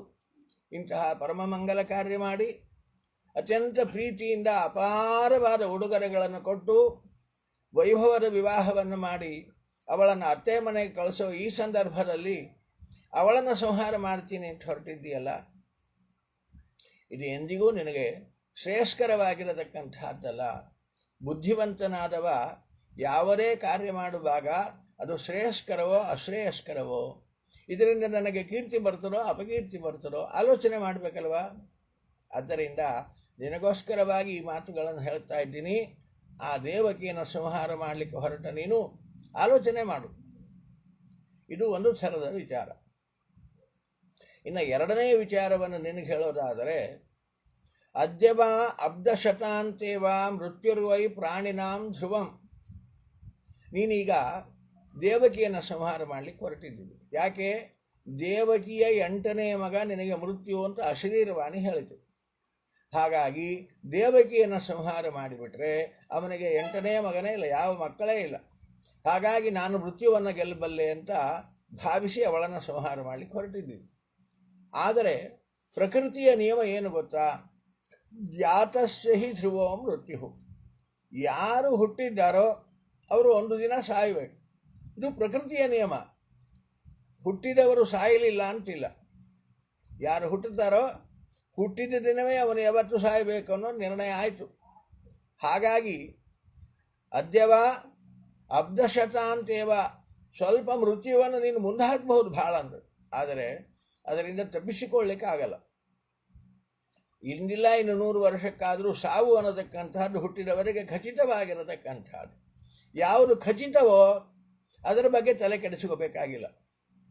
ಆದ್ದರಿಂದ ನಿನ್ನ ಮೃತ್ಯುವಿಗೆ ಭಯಪಟ್ಟು ನೀನು ನನಗೆ ಮೃತ್ಯು ಸ್ವರೂಪನಾದ ಮಗ ದೇವಕಿಯಲ್ಲಿ ಹುಟ್ಟುತ್ತಾನೆ ಅಂತ ದೇವಕಿಯನ್ನು ಸಂಹಾರ ಮಾಡಿದ ಮಾತ್ರಕ್ಕೆ ನೀನು ಮೃತ್ಯುವನ್ನು ಗೆಲ್ತಿ ಅಂತಿಲ್ಲ. ಸಾವು ನಿನಗೆ ಖಚಿತವೇ. ಯಾಕೆ? ನೀನು ಹುಟ್ಟಿದ್ದೀರಿ. ಹುಟ್ಟಿದ ದಿನವೇ ನೀನು ಹೇಗೆ ಸಾಯಬೇಕು, ಯಾವತ್ತು ಸಾಯಬೇಕು ಅನ್ನೋ ನಿರ್ಣಯ ಆಗಿ ಹೋಗಿದೆ. ಆದ್ದರಿಂದ ಈ ಕಾರಣಕ್ಕೂ ನೀನು ದೇವಕಿಯನ್ನು ಸಂಹಾರ ಮಾಡಬೇಡ. ಆಲೋಚನೆ ಮಾಡು. ತಸ್ಮಾನ್ನ ಕಸ್ಯಚಿದ್ರೋಹಂ ಆಚರೇ ಸ ತಥಾವಿಧ ಆತ್ಮನಃ ಕ್ಷೇಮಮನ್ವಿಚ್ಛನ್ ದ್ರೋಗ್ಧುರ್ವೈ ಪರತೋ ಭಯಂ. ಇದನ್ನು ಹೇಳ್ತಾ ಇನ್ನೊಂದು ಮಾತನ್ನು ಹೇಳ್ತಾನೆ ಅವನಿಗೆ. ಕಂಸ, ನೀನು ದೇವಕಿಯನ್ನು ಸಂಹಾರ ಮಾಡಲಿಕ್ಕೆ ಹೊರಟಿದ್ದೀನಿ. ಯಾಕೆ ಅಂದರೆ ನನ್ನ ಮೃತ್ಯುವನ್ನು ಗೆಲ್ಲಬೇಕು. ನನ್ನ ಮೃತ್ಯು ಅವಳ 8ನೇ ಮಗ. ಅವಳನ್ನು ಸಂಹಾರ ಮಾಡೋದರಿಂದ ನನ್ನ ಮೃತ್ಯುವೇ ಹುಟ್ಟೋಲ್ಲ, ನನಗೆ ಮೃತ್ಯುವಿಲ್ಲ ಅಂತ ಇನ್ನೂ ಭಾವಿಸಿದ್ದೀರಿ ಅಲ್ವಾ? ನಿನಗೊಂದು ನಿಯಮ ಹೇಳ್ತೇನೆ ಕೇಳು ಅಂತಾನೆ. ಆತ್ಮನಃ ಕ್ಷೇಮವನ್ವಿಚ್ಛನ್, ಪ್ರತಿಯೊಬ್ಬರಿಗೂ ಕೂಡ ನನಗೆ ಒಳ್ಳೆಯದಾಗಬೇಕು ಅನ್ನುವ ಸ್ವಾರ್ಥ ಭಾವನೆ ಇದ್ದೇ ಇರ್ತದೆ. ನನಗೆ ಕೆಟ್ಟದಾಗಬೇಕು ಅಂತ ಯಾವ ಚೇತನನೂ ಬಯಸಲ್ಲ. ಪ್ರತಿಯೊಬ್ಬ ಚೇತನನು ಬಯಸೋದು ಕ್ಷೇಮವನ್ವಿಚ್ಛನ್, ನನಗೆ ಒಳ್ಳೆಯದಾಗಲಿ ಅಂತಲೇ ಬಯಸ್ತಾನೆ. ಆದರೆ ಎಲ್ಲರಿಗೂ ಒಳ್ಳೆಯದಾಗ್ತದೆ? ಆಗಲ್ಲ. ಯಾಕೆ ಅಂದರೆ ಒಳ್ಳೆಯದಾಗಲಿ ಅಂತ ಬಯಸ್ತಾರೆ ಹೊರತು ಒಳ್ಳೆಯದಾಗಲಿಕ್ಕಾಗಿ ಏನು ಮಾಡಬೇಕು ಅದನ್ನು ಮಾಡುತ್ತಾ ಇಲ್ಲ. ಆದ್ದರಿಂದ ಒಳ್ಳೆಯದನ್ನೋದು ಎಲ್ಲರಿಗೂ ಆಗಲ್ಲ. ನೀನು ಅದನ್ನೇ ಮಾಡ್ತಾ ಇದ್ದೀಯ ಅಂತ ನಾವು. ಆತ್ಮನಃ ಕ್ಷೇಮಮನ್ವಿಚ್ಛನ್ ರೋಗ್ಧುರ್ವೈ ಪರತೋ ಭಯಂ. ನಾವು ಇನ್ನೊಬ್ಬರನ್ನು ಭಯಪಡಿಸಿ ನಾವು ನಿರ್ಭಯರಾಗಿರ್ತೀವಿ ಅಂದರೆ ಇಲ್ಲ, ನಮಗೂ ಭಯ ಬರೋದೆ. ನಾವು ಇನ್ನೊಬ್ಬರಿಗೆ ಹಿಂಸೆ ಕೊಟ್ಟು ನಾವು ನಿರ್ಹಿಂಸರಾಗಿರ್ತೀವಿ, ಸಾಧ್ಯವಿಲ್ಲ. ಹಿಂಸೆ ನಮಗೂ ಬರೋದೆ. ಇನ್ನೊಬ್ಬರಿಗೆ ಕೆಟ್ಟದಾಗಲಿ ಅಂತ ಬಯಸಿ ನಮಗೆ ಒಳ್ಳೆಯದಾಗಲಿ ಅಂದರೆ ಅದು ಇಲ್ಲ. ಹಾಗಾಗಿ ನಮಗೆ ಯಾಕೆ ಒಳ್ಳೆಯದು ಸಿಗ್ತಾ ಇಲ್ಲ ಅಂದರೆ ನಾವು ಇನ್ನೊಬ್ಬರನ್ನು ತುಳಿದು ನಾವು ಮೇಲೆ ಬರೋಕ್ಕೆ ಸಾಧ್ಯ ಇಲ್ಲ ಅಂತ ನಾವು ವಸುದೇವ. ನಮಗೆ ಒಳ್ಳೆಯದಾಗಬೇಕು. ಹಾಗಾದ್ರೆ ನಾವೇನು ಮಾಡಬೇಕು? ನಮಗೆ ಒಳ್ಳೆಯದಾಗಬೇಕು ಅಂತಿದ್ರೆ, ನಮಗೆ ಒಳ್ಳೆಯದಾಗಬೇಕು ಅಂತಿದ್ರೆ ಇನ್ನೊಬ್ಬರಿಗೂ ಒಳ್ಳೆಯದಾಗಲಿ ಅಂತ ಬಯಸಬೇಕು. ಇನ್ನೊಬ್ಬರಿಗೂ ಒಳ್ಳೆಯದಾಗಲಿ. ಸರ್ವೇ ಜನಾಃ ಸುಖಿನೋ ಭವಂತು, ಚತುಸ್ಸಾಗರ ಪರ್ಯಂತಂ ಗೋಬ್ರಾಹ್ಮಣೇಭ್ಯೋ ಶುಭಂ ಭವತು. ಇವೆಲ್ಲ ಮಾತು ಪ್ರಾಚೀನ ಕಾಲದ ಋಷಿಗಳು ಹಾಕಿದ್ದಾರೆ. ಯಾಕೆ ಅಂದರೆ ಸರ್ವೇ ಜನಾಃ ಸುಖಿನೋ, ಎಲ್ಲರೂ ಸುಖವಾಗಿರಲಿ ಅಂದರೆ ನಮಗೆ ಸುಖವನ್ನು ಪಡೆಯುವ ಅಧಿಕಾರ ಬಂತು. ಇಲ್ಲಾಂದರೆ ನಮಗೆ ಸುಖ ಪಡೆಯೋ ಅಧಿಕಾರವೇ ಇಲ್ಲ. ಇನ್ನೊಬ್ಬರಿಗೆ ಕೆಟ್ಟದಾಗಲಿ, ಅವನು ಹಾಳಾಗಿ ಹೋಗಲಿ ಅಂತ ಶಾಪ ಹಾಕಿ ನಾನು ಸುಖವಾಗಿರ್ತೇನೆ ಸಾಧ್ಯ ಇಲ್ಲ ಅಂತಾನೆ ವಸುದೇವ. ನಾವು ಸುಖವಾಗಿರಬೇಕಾದ್ರೆ ಇನ್ನೊಬ್ಬರು ಸುಖವಾಗಿರ್ಲಿಕ್ಕೆ ಬಿಡಬೇಕು, ಆಗ ನಾವು ಸುಖವಾಗಿರ್ಬೋದು. ಆ ಫಲವನ್ನು ನಾವು ಪಡೆಯಬಹುದು, ಆ ಅಧಿಕಾರ ನಮಗೆ ಬರ್ತದೆ. ಇಲ್ಲಾಂದರೆ ಸುಖಕ್ಕೆ ನಾವು ಅಧಿಕಾರಿಗಳೇ ಅಲ್ಲ ಅಂತ. ಆದ್ದರಿಂದ ನೀನು ದೇವಕಿಯನ್ನು ಸಂಹಾರ ಮಾಡಿ ನನ್ನ ಮೃತ್ಯುವನ್ನು ಗೆಲ್ಲಬೇಕು ಅಂತ ಬಯಸಿದರೆ ಆ ಮೃತ್ಯು ನಿನ್ನ ಹಿಂದೆ ಬರ್ತದೆ. ದೇವಕಿಯ ಸಂಹಾರ ನೀನು ಮೃತ್ಯು ಗೆಲ್ಲಲಿಕ್ಕೆ ಕಾರಣ ಆಗಲಾರದು. ಆದ್ದರಿಂದ ದೇವಕಿಯನ್ನು ಬದುಕಲಿಕ್ಕೆ ಬಿಟ್ಟೋ ನೀನು ಬದುಕಬಹುದು. ದೇವಕಿಯನ್ನು ಸಂಹಾರ ಮಾಡಿ ನಾನು ಬದುಕಬೇಕು ಇದಿಲ್ಲ. ಇನ್ನೊಬ್ಬರಿಗೆ ಕೆಟ್ಟದನ್ನು ಮಾಡಿ ನನಗೆ ಒಳ್ಳೆಯದನ್ನು ಪಡೆಯಲು ಅಧಿಕಾರ ಕಳ್ಕೊತೇವೆ ನಾವು. ಆದ್ದರಿಂದಲೂ ಕೂಡ ಇಂತಹ ದೇವಕಿಯನ್ನು ಸಂಹಾರ ಮಾಡೋದು ಸರಿಯಲ್ಲ, ಬಿಟ್ಟು ಬಿಡು ಅಂತ ಅನೇಕ ನೀತಿಯ ಮಾತುಗಳನ್ನು ವಸುದೇವ ಕಂಸನಿಗೆ ಉಪದೇಶ ಮಾಡ್ತಾನೆ. ಆದರೆ ಕಂಸನಿಗೆ ತನ್ನ ಮೃತ್ಯು ಗೆಲ್ಲಬೇಕು ಅನ್ನೋದು ತಲೆಯಲ್ಲಿ ತುಂಬಿಬಿಟ್ಟದು. ಇವಳ 8ನೇ ಮಗ ನನಗೆ ಮೃತ್ಯು ಅನ್ನೋದು ಗೊತ್ತಾಗಿ ಹೋಗಿದೆ. ಹಾಗಾಗಿ ಅವನಿಗೆ ಇದು ಯಾವ ಮಾತು ರುಚಿಸ್ತಾ ಇಲ್ಲ. ವಸುದೇವನನ್ನು ಮಗಲಿಗೆ ತಳ್ಳಿದ. ವಸುದೇವ, ನೀನು ಪ್ರವಚನ ಮಾಡಬೇಕು ಅಂತಿದ್ರೆ ಸ್ವಲ್ಪ ಮಗಲಿಗೆ ಸರಿ, ನಾನು ದೇವಕಿಯನ್ನು ಸಂಹಾರ ಮಾಡ್ತೀನಿ, ಆಮೇಲೆ ಮನೆಯಲ್ಲಿ ಮಣೆ ಹಾಕಿ ದೀಪ ಹಚ್ಚಿಡ್ತೀನಿ, ಬಂದು ಪ್ರವಚನ ಮಾಡು, ನನ್ನ ಈ ಕಾರ್ಯದಲ್ಲಿ ಅಡ್ಡಬೇಡವ ಸರಿ ಅಂತ ವಸುದೇವನನ್ನು ಮಗಲೆಲ್ಲ ಸರಿಸಿ ದೇವಕಿಯನ್ನು ಸಂಹಾರ ಮಾಡಬೇಕು ಅಂತ ಮುಂದೆ ಹೋದ ಕಂಸ. ವಸುದೇವ ಅಂದ, ಹೇಗಾದರೂ ಮಾಡಿ ನಾನು ಅಗ್ನಿಸಾಕ್ಷಿಕವಾಗಿ ಪಾಣಿಗ್ರಹಣ ಮಾಡಿದ್ದೀನಿ, ಆದ್ದರಿಂದ ಇವಳನ್ನು ಉಳಿಸಿಕೊಳ್ಳಬೇಕಾದ ಜವಾಬ್ದಾರಿ ನನ್ನದು, ಆ ಕೆಲಸ ಮಾಡಲೇಬೇಕು ಅಂತ ತನ್ನ ಮಾತಿನ ಧಾಟಿಯನ್ನು ಬದಲಿ ಮಾಡ್ತಾನೆ ವಸುದೇವ. ಮತ್ತೊಂದು ಧಾಟಿಯಲ್ಲಿ ಕಂಸನನ್ನು ಕುರಿತು ಮಾತನಾಡ್ತಾನೆ. ಕಂಸನಿಗೆ ಅಂತಾನವನು, ಪ್ರದಾಯ ಮೃತ್ಯವೇ ಪುತ್ರಾನ್ ಮೋಚಯೇ ಕ್ರಮಣಾಮಿಮಾಂ ಸುತಾಮೇ ಯದಿ ಜಾಯೇರನ್ ಮೃತ್ಯುರ್ವಾ ನವರಿಯೇತ ಚೇತ್ ವಿಪರ್ಯಯೋ ವಾ ಕಿಂ ನ ಸ್ಯಾತ್ ಗತಿರ್ಧಾತು ದುರತ್ಯಯ. ಅವನಂತಾನೆ, ದೇವರ ಸಂಕಲ್ಪ ನಮಗೆ ಅರ್ಥ ಆಗೋಲ್ಲ. ಜಗತ್ತಿನಲ್ಲಿ ಏನು ನಡೆದರೆ ಅದು ದೇವರ ಸಂಕಲ್ಪದಂತೆ. ಇನ್ನು ಈ ಕಾರ್ಯ ನಡೆದರೆ ಹೇಗಾದರೂ ಮಾಡಿ ದೇವಕಿಯನ್ನು ಉಳಿಸಿಕೊಳ್ಳಬೇಕು ಅಂತ ಉಪಾಯದಿಂದ ಮಾತನಾಡ್ತಾನೆ ಕಂಸನ ಹತ್ರ. ಕಂಸ, ನಿನಗೆ ಭಯ ದೇವಕಿಯ 8ನೇ ಮಗ ನಿನಗೆ ಮೃತ್ಯು ಅನ್ನುವ ಕಾರಣಕ್ಕಾಗಿ ಅಲ್ವಾ? ಸರಿ, ನಿನಗೆ ಭಯ ದೇವಕಿಯ 8ನೇ ಮಗನಿಂದ, ದೇವಕಿಯಿಂದ ಅಲ್ಲ. ಮತ್ತು ದೇವಕಿಯಿಂದ ಭಯ ಇಲ್ಲ ಅಂದಮೇಲೆ ದೇವಕಿಯನ್ನು ಯಾಕಪ್ಪ ಸಂಹಾರ ಮಾಡ್ತೀವಿ? ಮತ್ತು ದೇವಕಿ ಇದ್ದರೆ ಅವಳಲ್ಲಿ ಮಕ್ಕಳು ಹುಟ್ಟುತ್ತಾರೆ, ಆ ಮಕ್ಕಳಲ್ಲಿ 8ನೇ ಮಗನೂ ಹುಟ್ಟುತ್ತಾನೆ, ಅವನಿಂದ ನನಗೆ ಮರಣ. ಆದ್ದರಿಂದ ದೇವಕಿಯನ್ನೇ ಸಂಹಾರ ಮಾಡಿಬಿಟ್ರೆ ಮಕ್ಕಳೇ ಇಲ್ಲ, ನನಗೆ ಮೃತ್ಯುವಿನ ಭಯ ಇಲ್ಲ ಅಂತ ನೀನು ಹೇಳ್ತೀರಿ.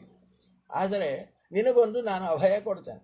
ಏನು ಅಂದರೆ, ದೇವಕಿಯಲ್ಲಿ ಹುಟ್ಟುವ 8ನೇ ಮಗ ಅಲ್ಲ, ದೇವಕಿಯಲ್ಲಿ ಎಷ್ಟು ಮಕ್ಕಳು ಹುಟ್ಟುತ್ತಾರೋ ಎಲ್ಲ ಮಕ್ಕಳನ್ನು ನಿನಗೆ ತಂದು ಒಪ್ಪಿಸ್ತೀನಿ. ಹುಟ್ಟುತ್ತಿದ್ದ ಹಾಗೆ ಆ ಕೂಸನ್ನು ತಂದು ನಿನಗೆ ಒಪ್ಪಿಸ್ತೀನಿ, ಆ ಮಕ್ಕಳನ್ನು ಸಂಹಾರ ಮಾಡಿಬಿಡು. ಆಗ ಆ 8 ಮಕ್ಕಳನ್ನು ಸಂಹಾರ ಮಾಡಿಬಿಟ್ಟು ಅಂದರೆ ನಿನಗೆ ಮೃತ್ಯುವೇ ಇಲ್ಲ. ಹುಟ್ಟಿದ ಮಗುವನ್ನು ನೀನು ಸಂಹಾರ ಮಾಡಿದ ಮೇಲೆ ಆ ಮೃತ್ಯು ನಿನಗೆ ಕಳೆದೋಯ್ತು. ಹಾಗಾಗಿ ಒಬ್ಬ ಮಗ ಅಲ್ಲ, ಒಬ್ಬ ಮಗ ಆದರೆ ಏನೋ ವ್ಯತ್ಯಾಸ ಮಾಡಿದ ಅಂತ ನಿನಗನ್ನಿಸ್ಬೋದು. ಹಾಗಿಲ್ಲ, ಹುಟ್ಟುವ 8 ಮಕ್ಕಳನ್ನು ನಿನಗೆ ತಂದು ಕೊಡ್ತೇನೆ. ಪ್ರಜಾಯ ಮೃತ್ಯವೇ ಪುತ್ರಾನ್ ಮೋಚೆ. ಹೀಗೆ ಆಲೋಚನೆ ಮಾಡಿ ಎಲ್ಲ ಮಕ್ಕಳನ್ನು ನಿನಗೆ ಒಪ್ಪಿಸ್ತೇನೆ, ಆ ಮಕ್ಕಳನ್ನು ಸಂಹಾರ ಮಾಡು. ಪ್ರೀತಿಯಿಂದ ಸಂರಕ್ಷಣೆ ಮಾಡಿದ ಈ ದೇವಕಿಯನ್ನು ಸಂಹಾರ ಮಾಡಬೇಡ, ಬಿಟ್ಟುಬಿಡು. ಏನು ಅಪರಾಧ ಮಾಡಿದ್ದಾಳೆ ದೇವಕಿ? ಪ್ರೀತಿಯಿಂದ ಸಂರಕ್ಷಣೆ ಮಾಡಿದ್ದೀರಿ, ಅಂತಹ ನಿನ್ನ ಪ್ರೀತಿಯ ತಂಗಿಯನ್ನು ಈ ವಿವಾಹದ ಸಂದರ್ಭದಲ್ಲಿ ಸಂಹಾರ ಮಾಡುವುದು ಅಮಂಗಲಕರ. ಬೇಡಪ್ಪ, ಅವಳ ಎಲ್ಲ ಮಕ್ಕಳನ್ನು ನಿನಗೆ ಕೊಡ್ತೇನೆ, ಸಂಹಾರ ಮಾಡಿಬಿಡು. ಉಪಸ್ಥಿತೋ ನಿವರ್ತೇತ ನಿವೃತ್ತ ಪುನರಾಪದೇತ. ಇವನು ಅಂದುಕೊಂಡ ಸರಿ ಅನ್ನಿಸ್ತೆ ಅವನಿಗೆ. ಒಂದು ರೀತಿ ಈ ಲಾಜಿಕ್ ಅವನಿಗೆ ಮನಸ್ಸಿಗೆ ಹೊತ್ತಿತ್ತು. ಹೌದಲ್ಲ, ಪ್ರೀತಿಯಿಂದ ಸಂರಕ್ಷಣೆ ಮಾಡಿದ್ದೀನಿ, ಅವಳನ್ನು ಯಾಕೆ ಸಂಹಾರ ಮಾಡಬೇಕು? ವಸುದೇವ ಅತ್ಯಂತ ಪ್ರಾಮಾಣಿಕ, ಮಾತು ಕೊಟ್ಟಂತೆ ನಡೆಯತಕ್ಕಂತಹ ಪ್ರಾಮಾಣಿಕತೆ ಅವನಲ್ಲಿ ಉಂಟು. ಆದ್ದರಿಂದ ನಾನು ಆ ಎಲ್ಲ ಮಕ್ಕಳನ್ನು ಸಂಹಾರ ಮಾಡಿದರೆ ಆಯಿತು, ಪ್ರೀತಿಯಿಂದ ಸಂರಕ್ಷಣೆ ಮಾಡಿದ ಈ ದೇವಕಿಯನ್ನು ಸಂಹಾರ ಮಾಡೋದು ಬೇಡ ಅಂತ ಮನಸ್ಸು ಪರಿವರ್ತನೆ ಆಯಿತು ಆ ವಸುದೇವ ಕೊಟ್ಟ ಅಭಯ ಮಾತುಗಳಿಂದ. ಹಾಗಾಗಿ ವಸುದೇವ ದೇವಕಿಯರನ್ನು ಅವರ ಮನೆಗೆ ಕಳಿಸದೆ ತನ್ನ ಮನೆಯಲ್ಲೇ ಇಟ್ಟುಕೊಂಡ. ಅವರ ಮನೆಯಲ್ಲಿಟ್ಟರೆ ಹುಟ್ಟಿದ ಮಗುವನ್ನು ಅದಲಿ ಬದಲಿ ಮಾಡಿಬಿಟ್ರೆ ಅನ್ನುವ ಗಾಬರಿ. ಹಾಗಾಗಿ ತನ್ನ ಮನೆಯಲ್ಲೇ ಇಟ್ಟುಕೊಂಡ. ಯಾವಾಗ ದೇವಕಿ ಗರ್ಭವತಿ ಆಗ್ತಾ ಇಲ್ಲೋ ಆಗ ಗೃಹ ಬಂಧನ ಅವರಿಗೆ, ಎಲ್ಲಿ ಹೊರಗೆ ಹೋಗಂಗಿಲ್ಲ. ಏಕೆ ಮಗು ಬದಲಿ ಆಗಬಾರದು ಅನ್ನುವ ಒಂದು ಜಾಗೃತಿ. ಇಷ್ಟೇ, ನಿರಂತರ ಕಾರಾಗೃಹದಲ್ಲಿ ಇಟ್ಟದ್ದಲ್ಲ. ಅವಳು ಗರ್ಭವತಿ ಆಗಲು ಅಂತ ಗೊತ್ತಾದ ಕೂಡಲೇ ಅವಳಿಗೆ ಗೃಹ ಬಂಧನ. ಯಾರು ಇನ್ನೊಬ್ಬರನ್ನು ಭೇಟಿ ಆಗುವಂಗಿಲ್ಲ, ಅವರೆಲ್ಲಿ ಹೊರಗಡೆಗೆ ಹೋಗುವ ಹಾಗಿಲ್ಲ. ಹಾಗೆ ಗೃಹಬಂಧನ ಮಾಡ್ತಾ ಇದ್ದ. ಈ ರೀತಿಯಾಗಿ ಈ ವ್ಯವಸ್ಥೆಗೆ ಒಪ್ಪಿಕೊಂಡು ಕಂಸ ಅವರನ್ನು ಅವರ ಮನೆಗೆ ಕಳಿಸದೆ ತನ್ನ ಮನೆಯಲ್ಲೇ ಅವರನ್ನು ತನ್ನ ಕಣ್ಣೆದುರಿಗೆ ಇಟ್ಟುಕೊಂಡು ಸಂರಕ್ಷಣೆ ಮಾಡುತ್ತಾ ಇದ್ದಾನೆ. ವಸುದೇವ ದೇವಕಿಯರು ಕಂಸನ ಮನೆಯಲ್ಲೇ ಇದ್ದಾರೆ. ಪುತ್ರಾನ್ ಪ್ರಶುಶ್ರುವೆ ಚಾಷ್ಟೌ ಕನ್ಯಾಂಚೈವ ಅನುವತ್ಸರಂ. ಹೀಗೆ ವಸುದೇವ ದೇವಕಿಯರು ಇರುವಾಗ ವರ್ಷದೊಳಗೆ ಒಂದು ಮಗು ಹುಟ್ಟಿತು. ಕೀರ್ತಿಮಂತಂ ಪ್ರಥಮಜಂ ಕಂಸಾಯಾನಕದುಂದುಭಿಃ ಅರ್ಪಯಾಮಾಸ ಕೃಚ್ಛ್ರೇಣ ಸಂವೃತಾದತಿವಿಹ್ವಲಃ. ಶುಕಾಚಾರ್ಯ ಹೇಳ್ತಾರೆ, ವರ್ಷದೊಳಗೆ ಒಂದು ಗಂಡು ಮಗು ಹುಟ್ಟಿತು. ಮೊದಲನೇದೇ ಗಂಡು ಮಗು ಹುಟ್ಟಿತು. ಆ ಗಂಡು ಮಗುವನ್ನು ಈಗ ಕಂಸನಿಗೆ ಒಪ್ಪಿಸಬೇಕು. ಕೊಟ್ಟ ಮಾತಿನಂತೆ ಆ ಮಗುವನ್ನು ಕಂಸನಿಗೆ ಕೊಡಬೇಕು. ಕಂಸ ಅದನ್ನು ಸಂಹಾರ ಮಾಡಬೇಕು. ಆ ಮಗುವನ್ನು ವಸುದೇವ ಕಂಸನ ಹತ್ತಿರ ತಗೊಂಡು ಹೋದ. ಇಲ್ಲಿ ಒಂದು ಮಾತು ಹೇಳ್ತಾರೆ ಶುಕಾಚಾರ್ಯರು, ಕೀರ್ತಿಮಂತಂ ಪ್ರಥಮಜಂ ಅಂತ. ಕೀರ್ತಿಮಂತ ಅನ್ನುವ ಮೊದಲನೇ ಮಗನನ್ನು ಹಡಲು ದೇವಕಿ. ಆ ಕೀರ್ತಿಮಂತನನ್ನು ವಸುದೇವ ಕಂಸನಿಗೆ ಕೊಟ್ಟ ಸಂಹಾರ ಮಾಡುವಂತ. ಅದೇ ಇನ್ನೂ ಹುಟ್ಟಿದೆ. ನಾಮಕರಣ ಎಲ್ಲಿ ಆಯ್ತು ಅದಕ್ಕೆ? ಕೀರ್ತಿಮಂತ ಅಂತ ಅವ್ರು ಹೇಳಿದರು. ಆದರೆ ಎಲ್ಲಿ ನಾಮಕರಣ ಎಲ್ಲಿ ಆಗಿದೆ? ಹುಟ್ಟಿದ ಮಗುವನ್ನು ತಗೊಂಡು ಹೋಗಿದ್ದಾನೆ. ಕೀರ್ತಿಮಂತ ಅಂತ ಯಾಕೆ ಹೇಳಿದರು ಶುಕಾಚಾರ್ಯರು? ಎಲ್ಲಿ ನಾಮಕರಣ ಆಗಿದೆ ಅಂತ ಒಂದು ಸಂಶಯ ಬರುತ್ತದೆ, ವಿಚಾರ ಮಾಡಿದರು. ಅದಕ್ಕೋಸ್ಕರವಾಗಿ ವ್ಯಾಖ್ಯಾನಕಾರರು ಅದನ್ನು ಬಗೆಹರಿಸ್ತಾರೆ. ಕೀರ್ತಿಮಂತ ಅಂದರೆ ಅವನಿಗೆ ನಾಮಕರಣ ಮಾಡಿದ್ದಲ್ಲ. ಕೀರ್ತಿವಂತ ಅನ್ನೋದಕ್ಕಂಥದ್ದು ಅವನ ಜನ್ಮನಾಮ. ವೇವೋ ಕಾಕಿ ಮೃಗಶಿರ ಅಂತ. ಮೃಗಶಿರ ನಕ್ಷತ್ರದ 4ನೇ ಚರಣದಲ್ಲಿ ಮಗು ಹುಟ್ಟಿದರೆ ಅದಕ್ಕೆ ಕೀರ್ತಿಮಂತ ಅಂತ ಜನ್ಮನಾಮ ಆಗ್ತದೆ.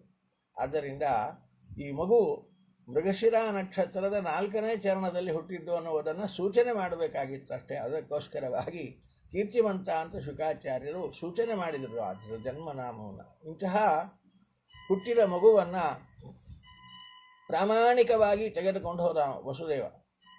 ತೆಗೆದುಕೊಂಡು ಹೋದ, ಕಂಸನ ಮುಂದೆ ಇಟ್ಟ. ಕಂಸ ಆ ಮಗುವನ್ನು ನೋಡುವಾಗ ಅವನಿಗೆ ಆಶ್ಚರ್ಯ ಆಯಿತು. ದೃಷ್ಟ್ವಾ ಸಮತ್ವಂ ತತ್ಸೌರೇಃ ಸತ್ಯೇ ಚೈವ ವ್ಯವಸ್ಥಿತಂ ಕಂಸಃ ತುಷ್ಟಮನಾರಾಜನ್ ರಹಸನ್ನಿರಮಬ್ರವೀತ್. ಈ ವಸುದೇವನ ಪ್ರಾಮಾಣಿಕತನ, ಅವನಿಗೆ ಸತ್ಯದಲ್ಲಿ ಇರತಕ್ಕಂತಹ ದೀಕ್ಷೆ, ಅವನಿಗೆ ಆಶ್ಚರ್ಯ ಆಯಿತು, ಸಂತೋಷವೂ ಆಯಿತು.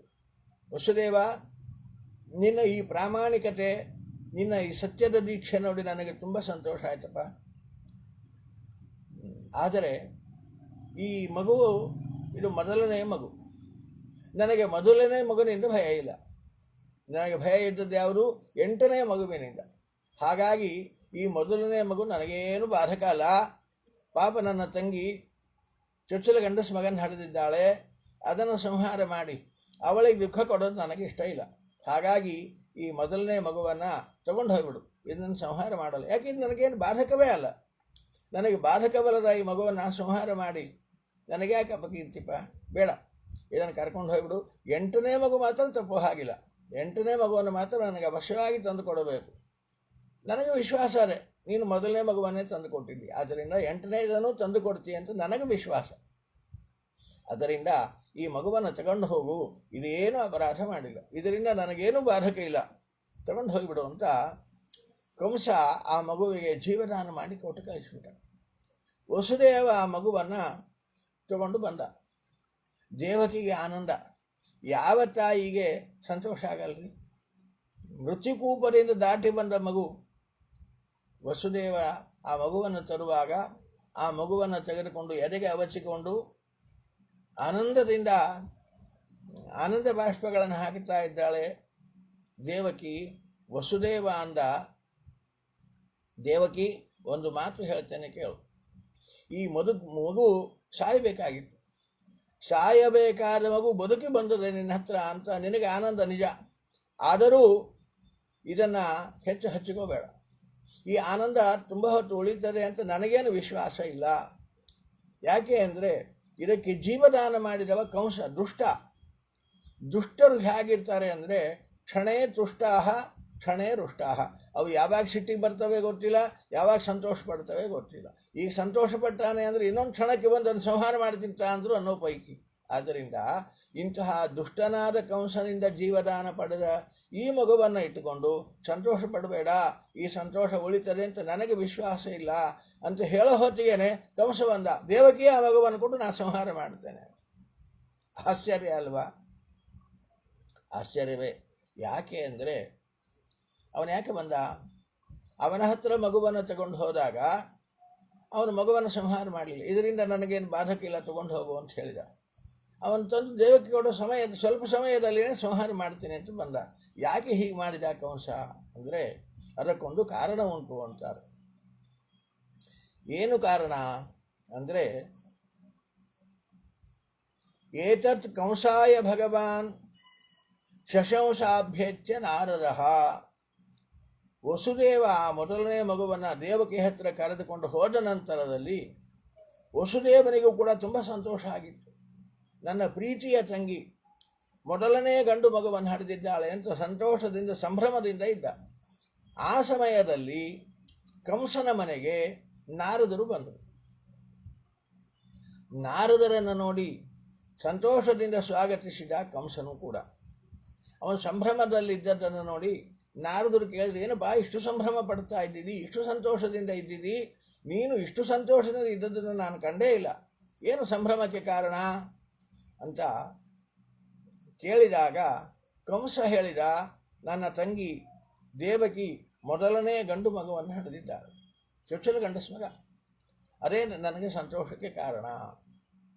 ಆ ವಸುದೇವ ಏನು ಪ್ರಾಮಾಣಿಕ ಅಂದರೆ ಹುಟ್ಟಿದ ತಕ್ಷಣ ಎಲ್ಲ ಮಕ್ಕಳನ್ನು ನನಗೆ ತಂದು ಒಪ್ಪಿಸಬೇಕು ಅಂತ ಮಾಡಿದ ಒಪ್ಪಂದದಂತೆ ಆ ಮಗುವಿನ ಮೇಲೆ ಅಭಿಮಾನ ತ್ಯಾಗ ಮಾಡಿ ನಾನು ಸಂಹಾರ ಮಾಡ್ತೇನೆ ಅಂತ ಗೊತ್ತಿದ್ದರೂ ಕೂಡ ನನ್ನ ಹತ್ತಿರ ತಂದು ಒಪ್ಪಿಸಿದ ಆ ಮಗುವನ್ನು. ಏನು ಆಶ್ಚರ್ಯ ಮಾಡಿದ್ರೆ ಅಂತಹ ಪ್ರಾಮಾಣಿಕ ವಸುದೇವ. ಆದರೆ ಆ ಮಗು ನನಗೇನು ಬಾಧಕ? ನನಗೆ ಬಾಧಕ 8ನೇ ಮಗು. ಆದ್ದರಿಂದ 8ನೇ ಮಗುವನ್ನು ತಂದು ಒಪ್ಪಿಸಿದರೆ ಸಾಕು, ಈ ಮಗುವನ್ನು ತಗೊಂಡು ಹೋಗುವಂತ ಅದಕ್ಕೆ ಜೀವದಾನ ಮಾಡಿ ಕೊಟ್ಟು ಕಳಿಸಿಬಿಟ್ಟೆ ಅಂತ ಸಂಭ್ರಮದ ಎಲ್ಲ ವಿಚಾರವನ್ನು ಕಂಸ ನಾರದರಿಗೆ ಹೇಳಿದರು. ಆಗ ನಾರದರಂದರು, ಇವನ ಪಾಪದ ಕೊಡ ತುಂಬಬೇಕು, ಕೃಷ್ಣ ಇವನನ್ನು ಸಂಹಾರ ಮಾಡಲಿಕ್ಕೆ ಬೇಕಾದ ವ್ಯಾಪಾರ ಇವನಿಂದ ನಡೆಸಬೇಕು, ಇದು ಭಗವತ್ ಸಂಕಲ್ಪ ಅಂತ ನಾರದರು ಹೇಳಿದರು. ಅಲ್ಲಪ್ಪ, ಆ ಮೊದಲನೇ ಮಗು ನನಗೇನು ಬಾಧಕ ಅಲ್ಲ ಅಂತ ವಾಪಸ್ ಕೊಟ್ಟು ಕಳಿಸಿಬಿಟ್ಟೆ ಅಂತ ಹೇಳಿದೆಲ್ಲ, ನೀನು ಭಾಳ ದಡ್ಡ ಇದ್ದಿ ಅಂದರು ಅವರು. ಯಾಕೆ ದಡ್ಡ ಅಂದರೆ ಅವ್ರು ಹೇಳ್ತಾರೆ, ನೀವು ದೈತ್ಯರು ದೇಹ ಬೆಳೆಸ್ತೀರೇ ಹೊರತು ಬುದ್ಧಿ ಬೆಳೆಯೋದಿಲ್ಲ, ಬುದ್ಧಿ ಇಲ್ಲ. ಅದಕ್ಕೆ ದೇವತೆಗಳು ನಿಮ್ಮನ್ನು ಬುದ್ಧಿವಂತಿಕೆಯಿಂದ ಸೋಲಿಸ್ತಾರೆ. ಯಾವಾಗಲೂ ಕೂಡ ದೇವತೆಗಳು ಅಶರೀರವಾಣಿಯಲ್ಲಿ ಏನು ಹೇಳಿದರು, ದೇವಕಿಯ 8ನೇ ಮಗು ನಿನಗೆ ಮೃತ್ಯು ಅಂತ ಅಲ್ವಾ. ಆ 8ನೇ ಮಗು ಅಂದರೆ 1 2 ಎಣಿಸಿಕೊಂಡು 8ನೇದು ನೀನು ಹಾಗೆ ಭಾವಿಸಿದ್ದೀರಿ. ಆದರೆ ದೇವತೆಗಳು ಬುದ್ಧಿವಂತರು, ಅವರ ಮಾತಿನಲ್ಲಿ ಯಾವುದೂ 8ನೇದು ಆಗಬಹುದು ಅಂದರು ನಾರದರು.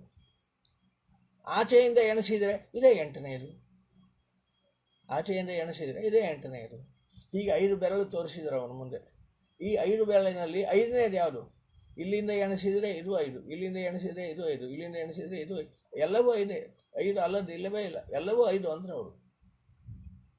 ಕಂಸಾಂದ ನಾರದರೆ ಭಾರಿ ಹೇಳಿದ್ರಿ, ನನಗಿದು ಹೊಳಿಲೇ ಇಲ್ಲ, ಬಹಳ ಆಶ್ಚರ್ಯಕರವಾದ ಸಂಗತಿ. ಹಾಗಾದರೆ ಬರೀ ಆಶ್ಚರ್ಯಪಟ್ಟು ಉಪಯೋಗ ಇಲ್ಲ, ಆ ಮಗುವನ್ನು ಉಳಿಸಬೇಡ, ಸಂಹಾರ ಮಾಡು ಅಂತ ಹೇಳಿಬಿಟ್ಟು. ಈ ಮಾತು ಕೇಳಿ ಕಂಸ ಬಂದು ಆ ಮಗುವನ್ನು ಸಂಹಾರ ಮಾಡ್ತಾನೆ. ಇದು ನಡೆದ ಕಥೆ ಅಲ್ಲ. ಕಂಸನಿಗೇನೆ ತಂಗಿಯ ಮೊದಲನೇ ಮಗ ಅಂತ ಆ ಮಗುವಿನ ಮೇಲೆ ಪ್ರೀತಿ ಬಂದಿದ್ದರೆ ನಾರದರಿಗೆ ಯಾಕೆ ಆ ಮಗುವಿನ ಮೇಲೆ ದ್ವೇಷ? ನಾರದರು ಯಾಕೆ ಸಂಹಾರ ಮಾಡು ಅಂತ ಹೇಳಿದರು ಅಂತ ಒಂದು ಪ್ರಶ್ನೆ ಬರ್ತದೆ. ನಾರದರಿಗೂ ಆ ಮಗುವಿನಿಗೆ ಏನು ದ್ವೇಷ? ನಾರದರು ಯಾರನ್ನೂ ದ್ವೇಷ ಮಾಡದೇ ಇರತಕ್ಕಂತಹ ಪರಮ ಭಾಗವತರು, ಅಂಥವರಿಗೆ ಯಾಕೆ ಈ ಮಗುವಿನ ಮೇಲೆ ದ್ವೇಷ? ಅದನ್ನು ಸಂಹಾರ ಮಾಡುವಂಥ ಕಂಸನಿಗೆ ಯಾಕೆ ಪ್ರೇರಣೆ ಕೊಟ್ಟರು ಅಂತ ಒಂದು ಪ್ರಶ್ನೆ ಬರ್ತದೆ. ಅದಕ್ಕೆ ಶ್ರೀಮದ್ ಆಚಾರ್ಯರು ನಿರ್ಣಯವನ್ನು ಕೊಡ್ತಾರೆ. ಈ 6 ಜನರು ಕೂಡ ಒಂದು ರೀತಿಯಲ್ಲಿ ಕಂಸನ ಮಕ್ಕಳೇ. ಕಂಸ ಅಂದರೆ ಇವ ಕಾಲನೇಮಿ ಅಂತ ಅಸುರ. ಕಾಲನೇಮಿ ಅನ್ನತಕ್ಕಂತಹ ದೈತ್ಯನೇ ಇಲ್ಲಿ ಕಂಸನಾಗಿ ಹುಟ್ಟಿ ಬಂದಿದ್ದಾನೆ. ಹಿಂದೆ ಕೃತಯುಗದಲ್ಲಿ, ಇದು ದ್ವಾಪರ ಯುಗದಲ್ಲಿ ನಡೆದದ್ದು. ಹಿಂದೆ ಕೃತಯುಗದಲ್ಲಿ ಈ ಕಾಲನೇಮಿಗೆ 6 ಜನ ಮಕ್ಕಳಿದ್ದರು. ಈ 6 ಜನ ಮಕ್ಕಳು ಕೂಡ ಮೂಲ ರೂಪದಲ್ಲಿ ಅವರು ಮರೀಚಿ ಋಷಿಗಳ ಮಕ್ಕಳು. ಬ್ರಹ್ಮದೇವರ ಮಗ ಮರೀಚಿಯ ಮಕ್ಕಳು, ಬ್ರಹ್ಮದೇವರ ಮೊಮ್ಮಕ್ಕಳು ಇವರು 6 ಜನರು ಕೂಡ. ನೋಡ್ರಿ, ನಾರದರಿಗೆ ಸಂಬಂಧ ಉಂಟು ಇವರಿಗೆ. ನಾರದರು ಬ್ರಹ್ಮದೇವರ ಮಕ್ಕಳು. ಬ್ರಹ್ಮದೇವರ ಮಗನೇ ಮರೀಚಿಯ ಮಕ್ಕಳು ಇವರೆಲ್ಲ 6 ಜನ. ಮೊದಲು 6 ಜನರನ್ನೇನು ಕಂಸ ಸಂಹಾರ ಮಾಡ್ತಾನೆ, ಈ 6 ಜನರು ಕೂಡ ಮರೀಚಿಯ ಮಕ್ಕಳು. ಈ ಮರೀಚಿಯ 6 ಜನ ಮಕ್ಕಳು ಒಂದು ಸಲ ಋಷಿಗಳನ್ನು ನೋಡಿ, ಜ್ಞಾನಿಗಳನ್ನು ನೋಡಿ ಅಪಹಾಸ್ಯ ಮಾಡಿದರು. ಕಾರಣ, ಋಷಿಗಳು ಇವರಿಗೆ ಶಾಪ ಕೊಟ್ಟರು, ಜ್ಞಾನಿಗಳಿಗೆ ಅಪಹಾಸ್ಯ ಮಾಡುವುದು ಇದು ದೈತ್ಯ ಸ್ವಭಾವ. ಆದ್ದರಿಂದ ನೀವು ಮರೀಚಿ ಋಷಿಗಳ ಮಕ್ಕಳಾಗಿ ಇಂತಹ ಜ್ಞಾನಿಗಳಿಗೆ ಅವಮಾನಕರವಾಗಿ ನಡೆದುಕೊಳ್ತಾ ಇದ್ದೀರಿ, ಆದ್ದರಿಂದಾಗಿ ದೈತ್ಯರಾಗಿ ಹುಟ್ಟಿರಿ ಅಂತ ಶಾಪ ಕೊಟ್ಟರು. ಆ ಮರೀಚಿಯ 6 ಜನ ಮಕ್ಕಳು ಕಾಲನೇಮಿಯ ಮಕ್ಕಳಾಗಿ ಹುಟ್ಟಿದರು. ಈ ಕಾಲನೇಮಿಯ ಮಕ್ಕಳಾಗಿ ದೈತ್ಯರಾಗಿ ಹುಟ್ಟಿದಾಗ ಸಾಮಾನ್ಯವಾಗಿ ದೈತ್ಯರಿಗೆಲ್ಲ ಒಂದು ಅಪೇಕ್ಷೆ, ತಾವು ಸಾಯಬಾರದು. ಅಲ್ಲ, ನಮಗೇನು ಸಾಯಬೇಕು ಅಂತ ಮನಸ್ಸಿರಲ್ಲ, ಯಾರಿಗೂ ಸಾಯಬಾರದಂತಲೇ ಮನಸ್ಸಿರ್ತದೆ. ಆದರೆ ಅದು ಏನು ಕೆಲಸ ಕೊಡಲ್ಲ ಅಂತ ನಾವು ಒಪ್ಪಿಕೊಳ್ತೇವೆ ಅಷ್ಟೇ ಸಾವನ್ನು. ಆದರೆ ಅವರಿಗೆಲ್ಲ ಹಠದಿಂದ ನಾವು ಮೃತ್ಯುವನ್ನು ಗೆಲ್ಲಬೇಕು ಅನ್ನೋ ಒಂದು ಹಠದ ಸಾಧನೆ ಆ ದೈತ್ಯರಲ್ಲಿ ಇರ್ತದೆ. ಹಾಗಾಗಿ ಈ ಕಾಲನೇಮಿಯ 6 ಜನ ಮಕ್ಕಳು ಕೂಡ ತಾವು ಮೃತ್ಯುವನ್ನು ಗೆಲ್ಲುವ ಸಾಮರ್ಥ್ಯ ಪಡೆಯಬೇಕು ಅಂತ ಬ್ರಹ್ಮದೇವರನ್ನು ಕುರಿತು ಕಠಿಣ ತಪಸ್ಸು ಮಾಡ್ತಾ ಇದ್ದರು. ಆ ಸಮಯದಲ್ಲಿ ಹಿರಣ್ಯಕಶಿಪು 3 ಲೋಕಗಳನ್ನು ಆಳ್ತಾ ಇದ್ದಾನೆ. ಹಿರಣ್ಯಕಶಿಪುವಿಗೆ ಇದು ಸುದ್ದಿ ಗೊತ್ತಾಯಿತು. ಮೃತ್ಯುವನ್ನು ಗೆಲ್ಲುವುದಕ್ಕೋಸ್ಕರವಾಗಿ ಈ ಕಾಲನೇಮಿಯ 6 ಜನ ಮಕ್ಕಳು ಬ್ರಹ್ಮದೇವರನ್ನು ಕುರಿತು ತಪಸ್ಸು ಮಾಡುತ್ತಾ ಇದ್ದಾರೆ ಅನ್ನುವ ವಾರ್ತೆ ಹಿರಣ್ಯಕಶಿಪುವಿಗೆ ಗೊತ್ತಾಗಿ ಅವನಿಗೆ ಕೋಪ ಬಂತಂತೆ. ನಾನೇ ಸ್ವತಃ ಸ್ವರ್ಗಾಧಿಪತಿಯಾಗಿ ಸಮಸ್ತ ದೈತ್ಯರಿಗೆ ಆಶ್ರಯ ಕೊಟ್ಟು ಸಮಸ್ತ ದೈತ್ಯರಿಗೆ ಶ್ರೇಯಸ್ಸಾಗಲಿ ಅಂತ ನಾನಿದ್ದರೆ ಅವರು ನನ್ನಲ್ಲೇ ಕೇಳಬಹುದಿತ್ತು ವರವನ್ನು, ಬಿಟ್ಟು ಬ್ರಹ್ಮದೇವರಲ್ಲಿ ತಪಸ್ಸು ಮಾಡುತ್ತಾ ಇದ್ದಾರೆ ಅಂತ ಕೋಪ ಬಂತಂತ ನೋಡ್ರಿ. ಅವನಿಗೆ ಕೋಪ ಬಂದು ಆ ಕಾಲನೇಮಿಯ 6 ಜನ ಮಕ್ಕಳಿಗೆ ಶಾಪ ಕೊಟ್ಟ ಹಿರಣ್ಯಕಶಿಪು, ನಿಮ್ಮ ತಂದೆಯಿಂದಲೇ ನಿಮಗೆ ಮರಣ ಆಗಲಿ ಅಂತ. ಇಷ್ಟೆಲ್ಲ ಕಥೆ ನಡೀತು. ಭಗವಂತ ಇದೆಲ್ಲ ಸತ್ಯ ಮಾಡಬೇಕಾಗಿತ್ತು. ಅವರೆಲ್ಲ ತಪಸ್ಸಿನಲ್ಲಿ ಕೂತಿದ್ದಾರೆ. ಇನ್ನು 6 ಜನ ಆ ಕಾಲನೇಮಿಯ ಮಕ್ಕಳು ತಪಸ್ಸಿನಲ್ಲಿ ಕೂತಿದ್ದಾರೆ ಇನ್ನು ಅರಣ್ಯದಲ್ಲಿ. ಆ ಕಾಲನೇಮಿ ಈಗ ದ್ವಾಪರ ಯುಗದಲ್ಲಿ ಕಂಸನಾಗಿ ಹುಟ್ಟಿದ್ದಾನೆ. ಅವರು ತಪಸ್ಸಿನಲ್ಲಿ ಹಾಗೆ ಇದ್ದಾರೆ. ಅವರಿಗೆ ಆ ದೈತ್ಯೋನಿಯಿಂದ ಮೋಚನೆ ಆಗಬೇಕು, ತಂದೆಯಿಂದ ಮರಣ ಆಗಬೇಕು. ತಂದೆ ಇಲ್ಲಿ ಹುಟ್ಟಿ ಬಂದಿದ್ದಾನೆ. ಅದಕ್ಕೋಸ್ಕರವಾಗಿ ಭಗವಂತ ದುರ್ಗಾದೇವಿಗೆ ಆಜ್ಞೆ ಮಾಡಿದ, ತಪಸ್ಸಿನಲ್ಲಿ ಆ ದೇಹದಲ್ಲಿ ಇರತಕ್ಕಂತಹ ಚೇತನರನ್ನು ನೀನು ತೆಗೆದುಕೊಂಡು ಹೋಗಿ ದೇವಕಿಯ ಗರ್ಭದಲ್ಲಿ ಇಡಬೇಕು. 6 ಜನ ಮಕ್ಕಳು ಒಬ್ಬರಾದ ಮೇಲೆ ಒಬ್ಬರು, ಒಬ್ಬರಾದ ಮೇಲೆ ಒಬ್ಬರಂತೆ 6 ಚೇತನರನ್ನು ದೇವಕಿಯ ಗರ್ಭದಲ್ಲಿ ಸ್ಥಾಪನೆ ಮಾಡಬೇಕು. ಅವರು ದೇವಕಿಯ ಗರ್ಭದಲ್ಲಿ ಬರುವಾಗ ಕಾಲನೇಮಿ ಅವರನ್ನು ಸಂಹಾರ ಮಾಡಬೇಕು. ಕಾಲನೇಮಿ ಕಂಸನಾಗಿ ಹುಟ್ಟಿದ್ದಾನೆ. ಇವನಿಂದ ಅವರಿಗೆ ಮರಣ ಆಗಬೇಕು. ತಂದೆಯಿಂದ ಮರಣ ಅನ್ನತಕ್ಕಂತಹ ಮಾತು ಸತ್ಯ ಆಯಿತು. ಆ ಕಾರಣದಿಂದ ಅವರು ಆ ದೇಹದಿಂದ ಮೋಚನೆಯನ್ನು ಬೇಗ ಹೊಂದಿ ಪುನಃ ಮರೀಚಿಯ ಮಕ್ಕಳಾಗಿ ಸಾಧನೆ ಮಾಡ್ತಾರೆ. ಅವರು ಸಾಧನೆ ಆಗಬೇಕು. ಅವರಿಗೆ ದೈತ್ಯರ ಮಕ್ಕಳಾಗಿ ಹುಟ್ಟಿದ್ದಾರೆ, ಆದ್ದರಿಂದ ಮೋಚನೆ ಆಗಬೇಕು. ಅದಕ್ಕೋಸ್ಕರವಾಗಿ ತಂದೆಯಿಂದ ಮರಣ ಆಗಬೇಕು ಅನ್ನುವ ಮಾತು ಸತ್ಯ ಮಾಡಿಸುವುದಕ್ಕೋಸ್ಕರವಾಗಿ ಇದೆಲ್ಲ ಹಿನ್ನೆಲೆಯನ್ನು ತಿಳಿದಿರತಕ್ಕಂತಹ ನಾರದರು ಭಗವತ್ ಸಂಕಲ್ಪದಂತೆ ಆ ಎಲ್ಲ ಮಕ್ಕಳನ್ನು ಸಂಹಾರ ಮಾಡಲಿಕ್ಕೆ ಬಂದು ಉಪದೇಶ ಮಾಡಿಬಿಟ್ಟಿದ್ದಾರೆ ಕಂಸನಿಗೆ. ಆ ನಾರದರ ಉಪದೇಶವನ್ನು ಒಪ್ಪಿರತಕ್ಕಂತಹ ಕಂಸ ಆ ದೇವಕಿಯ ಎಲ್ಲ ಮಕ್ಕಳನ್ನು ಸಂಹಾರ ಮಾಡಬೇಕು ಅನ್ನುವ ಸಂಕಲ್ಪ ಮಾಡಿದ್ದಾನೆ. ಆ ಸಂಕಲ್ಪದಂತೆ ಮೊದಲನೆಯ ಮಗುವನ್ನು ಸಂಹಾರ ಮಾಡಿದ. ಅದೇ ರೀತಿ 6 ಜನ ಮಕ್ಕಳನ್ನು ಸಂಹಾರ ಮಾಡಿದ. 7ನೇ ಸಂಹಾರ ಮಾಡೋಕ್ಕಾಗಲಿಲ್ಲ. ಯಾಕೆ? ಅದು ಭಗವತ್ ಸಂಕಲ್ಪ. 6 ಜನ ಮಾತ್ರ ಇವನ ಮಕ್ಕಳು ಸಂಹೃತರಾಗಿ ಆ ತಂದೆಯನ್ನು ಮರಣ ಹೊಂದಿ ಮುಂದೆ ಮೂಲ ರೂಪವನ್ನು ಸೇರಿ ಸಾಧನೆ ಮಾಡಿಕೊಳ್ಳಬೇಕಾಗಿತ್ತು. ಅದು ಭಗವತ್ ಸಂಕಲ್ಪ. ಹಾಗಾಗಿ 6 ಮಕ್ಕಳನ್ನು ಸಂಹಾರ ಮಾಡಿದ್ದಾನೆ ಕಂಸ. 7ನೆಯ ಗರ್ಭ ಉತ್ಪತ್ತಿಯಾಗುವಾಗ ಪುನಃ ಭಗವಂತ ದುರ್ಗಾದೇವಿಗೆ ಆಜ್ಞೆ ಮಾಡಿದ. ಈ 7ನೆಯ ಗರ್ಭ ಇದು ಉಳಿಯಬೇಕಾದದ್ದು, ಅಳಿಯಬೇಕಾದ ಗರ್ಭ ಅಲ್ಲ. 6 ಅಳಿಯಬೇಕಾದ ಗರ್ಭ ಆಗಿತ್ತು, ಅದು ಅಳೆದು. ಇನ್ನು 7ನೇ ಗರ್ಭ ಇದು ಉಳಿಯಬೇಕಾದದ್ದು. ಸಾಕ್ಷಾತ್ ಶೇಷದೇವರು ಅಲ್ಲಿ ಆವಿಷ್ಟರಾಗಿದ್ದಾರೆ, ಗರ್ಭದಲ್ಲಿ ಸೇರಿದ್ದಾರೆ. ಆದ್ದರಿಂದ ಇದು ಉಳಿಯಬೇಕಾದದ್ದು. ಇದರಿಂದ ಮುಂದೆ ಮಹತ್ತರ ಕಾರ್ಯಗಳಾಗಬೇಕಾಗಿದೆ. ಆದ್ದರಿಂದ ದೇವಕಿಯ ಗರ್ಭದಲ್ಲಿ ಇರತಕ್ಕಂತಹ ಈ ಮಗುವನ್ನು ಸೆಳೆದೊಯ್ದು ವಸುದೇವನ ಮತ್ತೊಬ್ಬ ಪತ್ನಿ ರೋಹಿಣಿ ಗೋಕುಲದಲ್ಲಿ ಇದ್ದಾಳೆ, ನಂದಗೋಪನ ಮನೆಯಲ್ಲಿ. ಆದ್ದರಿಂದ ಆ 7ನೆಯ ಗರ್ಭವನ್ನು ಸೆಳೆದೊಯ್ದು ರೋಹಿಣಿಯ ಜಠರದಲ್ಲಿ ಸ್ಥಾಪನೆ ಮಾಡಬೇಕು ಅಂತ ಭಗವದ್ ಆಜ್ಞೆ ಆಗಿದೆ. ಆದ್ದರಿಂದ ಆ ದೇವಕಿಯ ಗರ್ಭದಲ್ಲಿ 3 ತಿಂಗಳು ಬೆಳೆದ ಆ ಗರ್ಭವನ್ನು ಸೆಳೆದೊಯ್ದು ರೋಹಿಣಿಯ ಗರ್ಭದಲ್ಲಿ ಸ್ಥಾಪನೆ ಮಾಡಿಬಿಟ್ಟಿದ್ದಾರೆ ದುರ್ಗಾದೇವಿಯರು. ಆದರೆ ಇದು ದೇವತಾ ರಹಸ್ಯ, ನಾರದರಂತಹ ಜ್ಞಾನಿಗಳಿಗೆ ಗೊತ್ತಾಗಬೇಕಾದ ವಿಚಾರ. ಆದ್ದರಿಂದ ಉಳಿದವರಿಗೆಲ್ಲ ಏನು ಗೊತ್ತಾಯಿತು? 6 ಮಕ್ಕಳನ್ನು ಕಂಸ ಹುಟ್ಟುತ್ತಾ ಇರುವಾಗಲೇ ಆ ಮಗುಗಳನ್ನು ಸಂಹಾರ ಮಾಡಿದ. ಆದ್ದರಿಂದಾಗಿ ಅದನ್ನೆಲ್ಲ ಕಣ್ಣಾರೆ ಕಂಡ ದೇವಕಿಗೆ 7ನೆಯ ಸಲ ಗರ್ಭಸ್ರಾವ ಆಯಿತು ಅಂತ ಕಂಸನೇ ಮೊದಲಾದ ಎಲ್ಲರೂ ತಿಳ್ಕೊಂಡ್ರು. 7ನೆಯದು ಗರ್ಭಸ್ರಾವ ಆಯಿತು ಅಂತ ಎಲ್ಲರೂ ಭಾವಿಸಿಬಿಟ್ಟಿದ್ದಾರೆ. ಹೀಗೆ 7ನೆಯ ಮಗು 3 ತಿಂಗಳ ದೇವಕಿಯ ಗರ್ಭದಲ್ಲಿ ಬೆಳೆದು ನಂತರದಲ್ಲಿ ದುರ್ಗಾದೇವಿಯಿಂದ ಸೆಳೆದೊಯ್ಯಲ್ಪಟ್ಟದ್ದಾಗಿ ವಸುದೇವನ ಮತ್ತೊಬ್ಬ ಹೆಂಡತಿಯಾದ ರೋಹಿಣಿಯ ಗರ್ಭದಲ್ಲಿ ಬೆಳೆಯುತ್ತಾ ಇದೆ 7ನೆಯ ಮಗು. ಸಾಕ್ಷಾತ್ ಶೇಷದೇವರು ತಾವು ಅಲ್ಲಿ ಅವತಾರ ಮಾಡಿ ಬರ್ತಾ ಇದ್ದಾರೆ.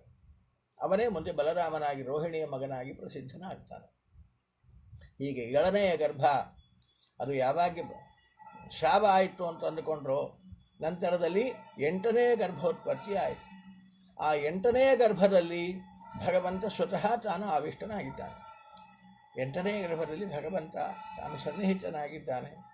ಯಾವಾಗ ಭಗವಂತ ಭೂಭಾರವನ್ನು ಇಳಿಸುವುದಕ್ಕೋಸ್ಕರವಾಗಿ ನಮ್ಮ ಪ್ರಾರ್ಥನೆಯನ್ನು ಮನ್ನಿಸಿ ತನ್ನ ಸಂಕಲ್ಪದಂತೆ ವಸುದೇವನ ಹೆಂಡತಿ ದೇವಕಿಯಲ್ಲಿ ಅವತರಿಸ್ತೇನೆ ಅಂತ ಅಭಯ ಕೊಟ್ಟಿದ್ದ. ಆದ್ದರಿಂದಾಗಿ ಅಂತಹ ದೇವಕಿಯಲ್ಲಿ ಅವತಾರ ಮಾಡುತ್ತಾ ಇದ್ದಾನೆ. ಅದಕ್ಕಾಗಿ ದೇವಕಿಯ ಗರ್ಭದಲ್ಲಿ ತಾನು ಆವಿಷ್ಟನಾಗಿದ್ದಾನೆ ಅನ್ನುವುದನ್ನು ತಿಳಿದಿರತಕ್ಕಂತಹ ಬ್ರಹ್ಮದೇವರು ತನ್ನ ಎಲ್ಲ ಪರಿವಾರ ಕೂಡಿಕೊಂಡು ಬಂದು ಗರ್ಭಸ್ತುತಿ ಮಾಡಿದ್ದಾರಂತೆ. ದೇವಕಿಯ ಗರ್ಭದಲ್ಲಿರತಕ್ಕಂತಹ ಭಗವಂತನನ್ನು ಸ್ತೋತ್ರ ಮಾಡಿದ್ದಾರಂತೆ. ಸ್ತೋತ್ರ ಮಾಡಿ ನಂತರದಲ್ಲಿ ದೇವಕಿಗೂ ಧೈರ್ಯ ಹೇಳಿದ್ದಾರೆ. ದೇವಕಿ, ನೀನು ಪುಣ್ಯವತಿ ಇದ್ದೀಯವ ಅಂದ್ರವರು. ಇಡೀ ಜಗತ್ತನ್ನು ತನ್ನ ಹೊಟ್ಟೆಯಲ್ಲಿ ಭಗವಂತ ಇಟ್ಟುಕೊಂಡಿದ್ದಾನೆ. ಆದ್ದರಿಂದ ಭಗವಂತನನ್ನು ಜಗದುದರ ಅಂತ ಕರೆಯುತ್ತಾರೆ. ಇಡೀ ಬ್ರಹ್ಮಾಂಡವನ್ನೇ ತನ್ನ ಉದರದಲ್ಲಿ ಧಾರಣೆ ಮಾಡಿದ ಭಗವಂತನನ್ನು ನಿನ್ನ ಉದರದಲ್ಲಿ ನೀನು ಧಾರಣೆ ಮಾಡಿದ್ದೀರಿ. ಏನು ಪುಣ್ಯವತಿ ತಾಯಿ ನೀನು ಅಂತ ದೇವಕಿಯನ್ನು ಸ್ತೋತ್ರ ಮಾಡುತ್ತಾರೆ ಬ್ರಹ್ಮದೇವರು. ನಂತರದಲ್ಲಿ ಅಭಯವನ್ನು ಕೊಡ್ತಾರೆ. ನಿನ್ನಲ್ಲಿ ಅವತರಿಸತಕ್ಕಂತಹ ಆ 8ನೆಯ ಮಗ ಅವನು ಸಾಮಾನ್ಯ ಅಂತ ತಿಳಿಯಬೇಡ. ಅವನ್ಯಾರು?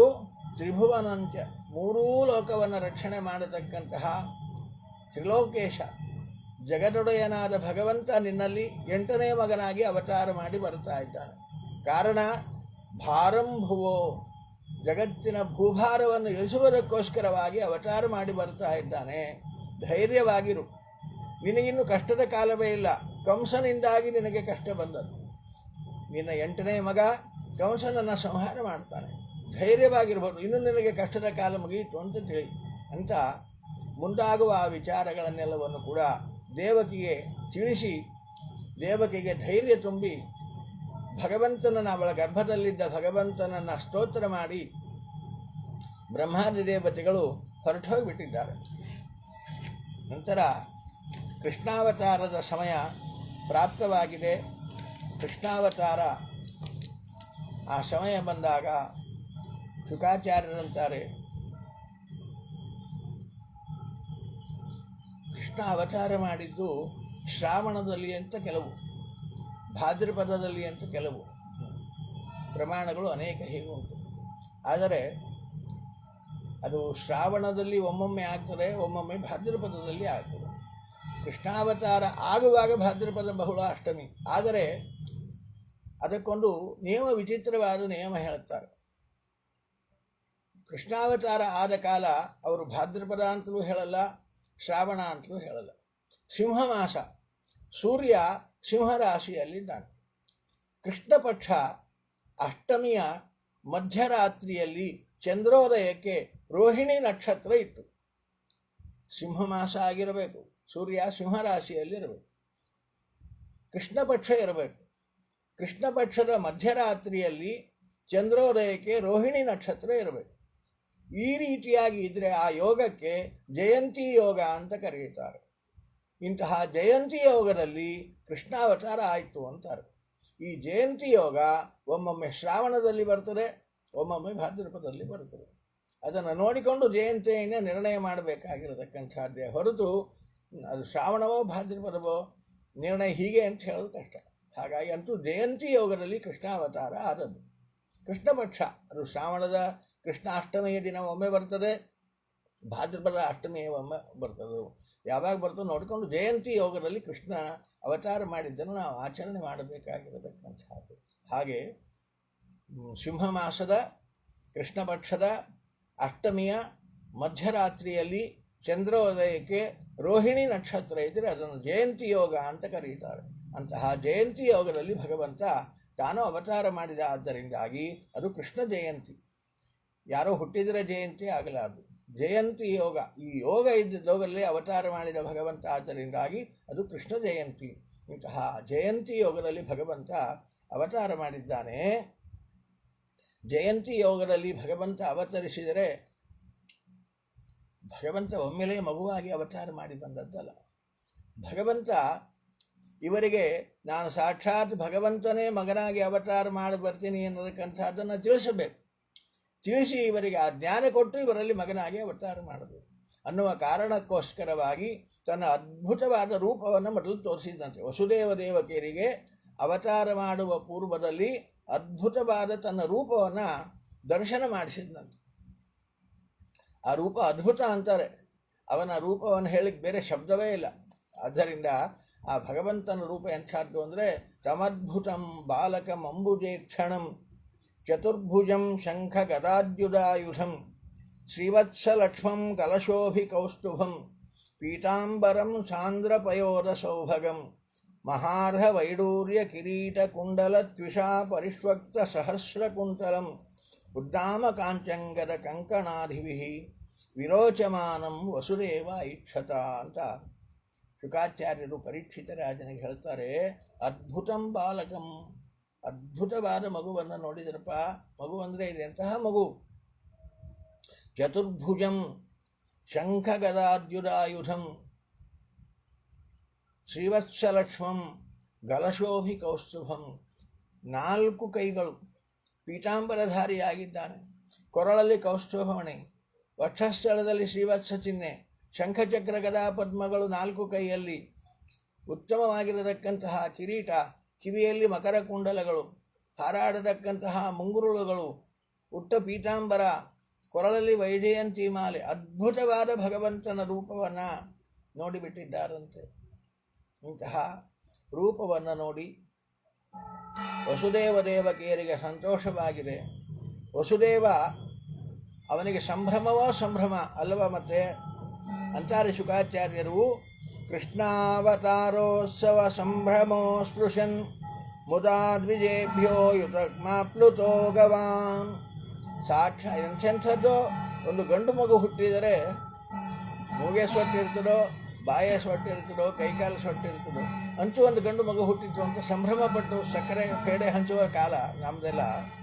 ಆದರೆ ಸಾಕ್ಷಾತ್ ಸಚ್ಚಿದಾನಂದ ಮೂರ್ತಿ ಜಗದೊಡೆಯ ತಮಗೆ ಮಗನಾಗಿ ಅವತಾರ ಮಾಡುತ್ತಾ ಇದ್ದಾನೆ ಅನ್ನೋದು ಗೊತ್ತಾದಾಗ ವಸುದೇವ ದೇವಕಿಯರಿಗೆ ಸಂಭ್ರಮ ಆಗೋಲ್ವಾ? ಸಂಭ್ರಮವೇ ಸಂಭ್ರಮ.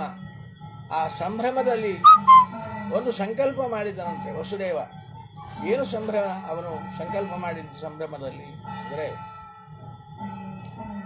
ದ್ವಿಜೇಭ್ಯೋ ಅಯುತಮಾಪ್ಲುತೋ ಗವಾಂ. ಭಗವಂತ ನನ್ನಲ್ಲಿ ಮಗನಾಗಿ ಅವತಾರ ಮಾಡ್ತಾ ಇದ್ದಾನೆ. ಭಗವಂತನ ಅವತಾರದ ಉದ್ದೇಶ ಏನು? ಗೋಬ್ರಾಹ್ಮಣ ಹಿತಾಯ ಚ. ಇದೇ ಅವನ ಅವತಾರದ ಉದ್ದೇಶ. ಗೋಬ್ರಾಹ್ಮಣರಿಗೆ ಹಿತ ಮಾಡಬೇಕು ಅನ್ನೋ ಉದ್ದೇಶದಿಂದ ಭಗವಂತ ಅವತರಿಸಿ ಬರ್ತಾ ಇದ್ದಾನೆ. ಆದ್ದರಿಂದ ಆ ಭಗವಂತ ನನಗೆ ಪ್ರೀತನಾಗಬೇಕಾದ್ರೆ ಜ್ಞಾನಿಗಳಾಗಿರತಕ್ಕಂಥವರಲ್ಲಿ 10,000 ಗೋದಾನ ಮಾಡಬೇಕು ಅಂತ, ಬ್ರಾಹ್ಮಣರಿಗೆ 10,000 ಗೋದಾನ ಮಾಡಬೇಕು ಅಂತ ಸಂಕಲ್ಪ ಮಾಡಿದ್ದಾನಂತೆ ವಸುದೇವ. ಮಾಡಿದ, ಆಗ ಮಾಡಲಿಕ್ಕೆ ಆಗಲಿಲ್ಲ. ಮುಂದೆ ಕೃಷ್ಣ ಗೋಕುಲದಿಂದ ಬಂದು ಉಪನಯನ ಮಾಡಿಕೊಳ್ಳುವಾಗ ಆ ಉಪನಯನದ ಸಂದರ್ಭದಲ್ಲಿ 10,000 ಗೋದಾನ ಮಾಡ್ತಾನೆ ವಸುದೇವ. ಈಗ ಆಗಲ್ಲ ಅವನಿಗೆ, ಈಗ ಕಾರಾಗೃಹದಲ್ಲಿದ್ದ. ಹಾಗಾಗಿ ಈ ಸಂಕಲ್ಪವನ್ನು ಮಾಡಿ ಕೃಷ್ಣ ಭಗವಂತ, ಸಾಕ್ಷಾತ್ ಭಗವಂತ ನನ್ನಲ್ಲಿ ಅವತಾರ ಮಾಡ್ತಾ ಇದ್ದಾನೆ ಅಂತ ಸಂಭ್ರಮ ಪಟ್ಟಿದ್ದಾರೆ. ಸಂಭ್ರಮದಿಂದ ಅವನ ಅವತಾರದ ಉದ್ದೇಶವನ್ನು ಅರ್ಥ ಮಾಡಿಕೊಂಡು ಜ್ಞಾನಿಗಳಲ್ಲಿ 10,000 ಗೋದಾನ ಮಾಡಬೇಕು ಅಂತ ಸಂಕಲ್ಪ ಮಾಡಿದ್ದಾನಂತೆ. ಅಥೈನಮಸ್ತೌತ್ ಅವಧಾರ್ಯ ಪೂರುಷಂ ಪರಂ ನತಂಗಃ ಕೃತಧೀಕೃತಾಂಜಲಿ ಸ್ವರೋಚಿಷಾ ಭಾರತ ಸೂಚಿಕಾಗ್ರಹಂ ವಿರೋಚಯಂತಂ ಗತಭೀಃ ಪ್ರಭಾವವಿತ್. ಅವರು ಕಾರಾಗೃಹ ಅಂದರೆ ಕತ್ತಲ ಕೋಣೆಯಲ್ಲಿದ್ದಾರೆ. ಆ ಕತ್ತಲ ಕೋಣೆಯಲ್ಲಿದ್ದಾರೆ. ಆದ್ದರಿಂದ ಭಗವಂತ ಅವತರಿಸಿ ಬರುವಾಗ ಇಡೀ ಕೋಣೆ ಬೆಳಗಾಯಿತು. ಬೆಳಕೋ ಬೆಳಕು, ಬೆಳಕಿನ ರೂಪ, ಅದು ತೇಜೋಮಯವಾದ ರೂಪ. ಆದ್ದರಿಂದ ಭಗವದ್ ಅವತಾರವಾದಾಗ ಇಡೀ ಆ ಕಾರಾಗೃಹ ಬೆಳಗಾಗಿಬಿಟ್ಟಿದೆ. ಆ ಬೆಳಕಿನಲ್ಲಿ ಭಗವಂತನನ್ನು ಕಂಡು ವಸುದೇವ ದೇವಕಿಯರು ನಮಸ್ಕರಿಸಿದ್ದಾರೆ. ಕೃತಾಂಜಲಿ, ಕೈ ಮುಗಿದು ನಿಂತು ಆ ತೇಜೋ ರೂಪವನ್ನು ಸ್ತೋತ್ರ ಮಾಡಿದರಂತೆ. ವಸುದೇವ ಸ್ತೋತ್ರ ಮಾಡ್ತಾನೆ ಅದ್ಭುತವಾಗಿ, ದೇವಕಿ ಅದ್ಭುತವಾಗಿ ಸ್ತೋತ್ರ ಮಾಡುತ್ತಾಳೆ. ಅವರ ಸ್ತೋತ್ರದಿಂದ ಪ್ರೀತನಾದ ಭಗವಂತ ಅವರಿಗೆ ಅನುಗ್ರಹದ ಸಂದೇಶಗಳನ್ನು ಕೊಡ್ತಾನೆ. ವಸುದೇವ ಏನು ಸ್ತೋತ್ರ ಮಾಡಿದ, ದೇವಕಿ ಏನು ಸ್ತೋತ್ರ ಮಾಡಿದ್ಲು, ಭಗವಂತ ಅವರಿಗೇನು ಅಭಯ ಕೊಟ್ಟ, ಮುಂದಿನ ಶ್ಲೋಕಗಳಲ್ಲಿ ಬಹಳ ವಿಸ್ತಾರವಾಗಿ ಸುಂದರವಾಗಿ ಶುಕಾಚಾರ್ಯರು ವರ್ಣನೆ ಮಾಡ್ತಾರೆ. ನಾಳಿನ ಪ್ರವಚನದಲ್ಲಿ ವಸುದೇವ ದೇವಕಿಯರ ಸ್ತೋತ್ರ, ಆ ಸ್ತೋತ್ರದಿಂದ ಸಂತುಷ್ಟನಾದ ಭಗವಂತ ಅವರಿಗೆ ಕೊಟ್ಟ ಅಭಯ ಸಂದೇಶಗಳು ಏನು ಅನ್ನೋದನ್ನು ನಾಳಿನ ಪ್ರವಚನದಲ್ಲಿ ಮತ್ತೆ ವಿಸ್ತಾರವಾಗಿ ಚಿಂತನೆಗೆ ತಂದುಕೊಳ್ಳೋಣ. ಶ್ರೀಕೃಷ್ಣಾರ್ಪಣಮಸ್ತು, ಮಧ್ವೇಶಾರ್ಪಣಮಸ್ತು.